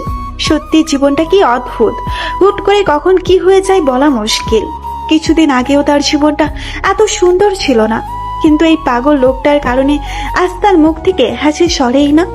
সাবির সিরাতের হাতের আঙুল ধরে আরেকটু ঘনিষ্ঠ হয়ে দাঁড়ালো। সিরাত পাশ ফিরে তাকাতেই অবাক হয়ে গেল, কেননা সাবিরের চোখের কোণ বেয়ে জল গড়িয়ে পড়ছে। হয়তো ভেবেছে অন্ধকার দেখা যাবে না, কিন্তু চাঁদের আলোয় সবকিছু স্পষ্টতর। সিরাত বিচলিত কণ্ঠে বলল, কি হলো হঠাৎ আপনার চোখে পানি কেন? সাবির জোড়া চোখে একবার তাকিয়ে অন্যদিকে ফিরে গেল। সিরাত উদ্বেগ নিয়ে সাবিরের পাশে গিয়ে শান্ত কণ্ঠে বলল, কি হয়েছে বলুন না, আপনি কাঁদছেন কেন? সিরাত, আমার বিশ্বাস হচ্ছে না এখনো। আমি সত্যি তোমাকে পেতে যাচ্ছি। তুমি সত্যি আমার হবে, আমার ঘরে বউ হয়ে আসবে, লাল টুকটুকে শাড়ি পরে আমার সামনে ঘুরে বেড়াবে। এটা আমি বিশ্বাস করতে পারছি না রাত। আমি সত্যি তোমাকে অর্জন করতে চলেছি। সিরাত তাজ্জব বনে গেল। এই আবার কেমন কথা? একটা ছেলে কান্না করছে, তাও এই সামান্য একটা কারণে। সে কি এতটাই গুরুত্বপূর্ণ? সিরাতের হঠাৎ খুব কান্না পেল, কিন্তু কাঁদলো না, করুণ চোখে তাকিয়ে রইল। সাবির বলতে লাগলো, জানো, তোমাকে আমি প্রথম দেখেছিলাম একটা বিদ্যুৎ কেন্দ্রে। হয়তো তুমি তোমার কলেজ থেকে পিকনিকে এসেছিলে। সেদিন আমার ওখানে ডিউটি ছিল একজন মিনিস্টারকে নিরাপত্তার বিষয়ে। আমি সারাদিন তোমার উপর লক্ষ্য রাখছিলাম। কেন জানো? কারণ তোমার উপর সন্দেহ হচ্ছিল। চোরা চাহনিতে এদিক ওদিক তাকানো, চুপচাপ গম্ভীর নিজের মতো থাকতে গিয়ে দলছুট হয়ে গিয়েছিল। তারপর আবিষ্কার করলাম তুমি মেয়েটা আসলে এমনই, যেন তেন কারণে ভয় পাও, আবার কান্না করে দুনিয়া ভাসানোটাই তোমার স্বভাব। আমিও খুঁজতে পারিনি, কারণ এরপরেই বিদেশে একটা ট্রেনিং এ চলে যেতে হয়েছিল। শুধু তোমার কলেজ ইউনিফর্মে ব্যাজে থাকা কলেজের নামটা মনে ছিল। আমি পাগলের মতো তোমাকে খুঁজতে লাগলাম। বারবার মনে হচ্ছিল তোমার মতো কেউ নেই, তোমার মতো কেউ না, তোমাকে আমার চাই। তারপর একদিন তোমাকে খুঁজে পেলাম সেই রেস্টুরেন্টে। সেই থেকে তোমাকে আর ছাড়িনি। তুমি ভাবতেও পারবে না আমি কতটা খুশি হয়েছিলাম। সেই থেকে আজ পর্যন্ত সবকিছু একটা স্বপ্নের মতো। রাত, তুমি ভাবতেও পারবে না আমি কতটা চাই তোমাকে। তোমার আগমন আমাকে কতটা বদলে দিয়েছে। সিরাতের চোখের কান্নিস বেয়ে জল গড়িয়ে পড়ছে। নিষ্পলক তাকিয়ে সাবিরকে অবলোকন করার চেষ্টা করছে। হুট করে সাবিরকে জড়িয়ে ধরল সে। অচমকা ঝাঁপিয়ে পড়ায় সাবিরকে কয়েক কদম পিছিয়ে গেল। সিরাত ফুপাতে ফুপাতে বলল, আপনি সত্যিই ভালোবাসেন আমাকে? ভালোবাসার চেয়েও বেশি রাত। সিরাত এবার সোজা হয়ে দাঁড়ালো, মুখের ভাষা হারিয়ে চুপ করে রইল। ভাবতে লাগলো এতটাও ভালোবাসার যোগ্য হয়তো সে না। সাবির মুখ থামায়নি। তুই আমাকে ভালোবাসতো তো রাত? সিরাত কিছু একটা ভাবতেই লজ্জা পেল খুব। লজ্জায় মুখ লুকাতে চাইলো। লজ্জা মাখা হাসি দিয়ে সাবিরের দিকে তাকালো। সাবির উত্তরের আশায় তার দিকে তাকিয়ে রইল। কি হলো বলো? একটু একটু ভালোবাসি। দুইটো কবে ভালোবাসবে রাত? সিরাতের লজ্জায় কান গরম হয়ে গেল। পরক্ষণেই নিজের উত্তর শুনে নিজেই হাসলো সে। লোকটাকে সে আসলেই ভালোবেসে ফেলেছে। সাবির এমন একজন মানুষ যাকে ভালো না বেসে পারা যায় না। তার সাথে সারা জীবন থাকতে পারাটা ভাগ্যের বিষয়। সাবিরের বিশেষ কেউ হতে পারাটাও সৌভাগ্য। এইসব আর মাত্র কয়েকটা ঘন্টা, তারপর দুজনে একসাথে গাঁথা পড়বে বিয়ে নামক বন্ধনে। শুরু হবে একসাথে পথ চলা, সূচনা হবে এক নতুন অধ্যায়ের। সাবিরকে আরেকটু খুশি করতেই সিরাত বলল, আচ্ছা যান, আমি আপনি তিনটু ভালোবাসি। এবার খুশি? সাবিরের প্রশান্তিময় হাসিটা সিরাতের কানে ঝঙ্কার তোলার মতো বাজতে লাগলো। সামনের দিনগুলো ভীষণ সুখময় হতে চলেছে।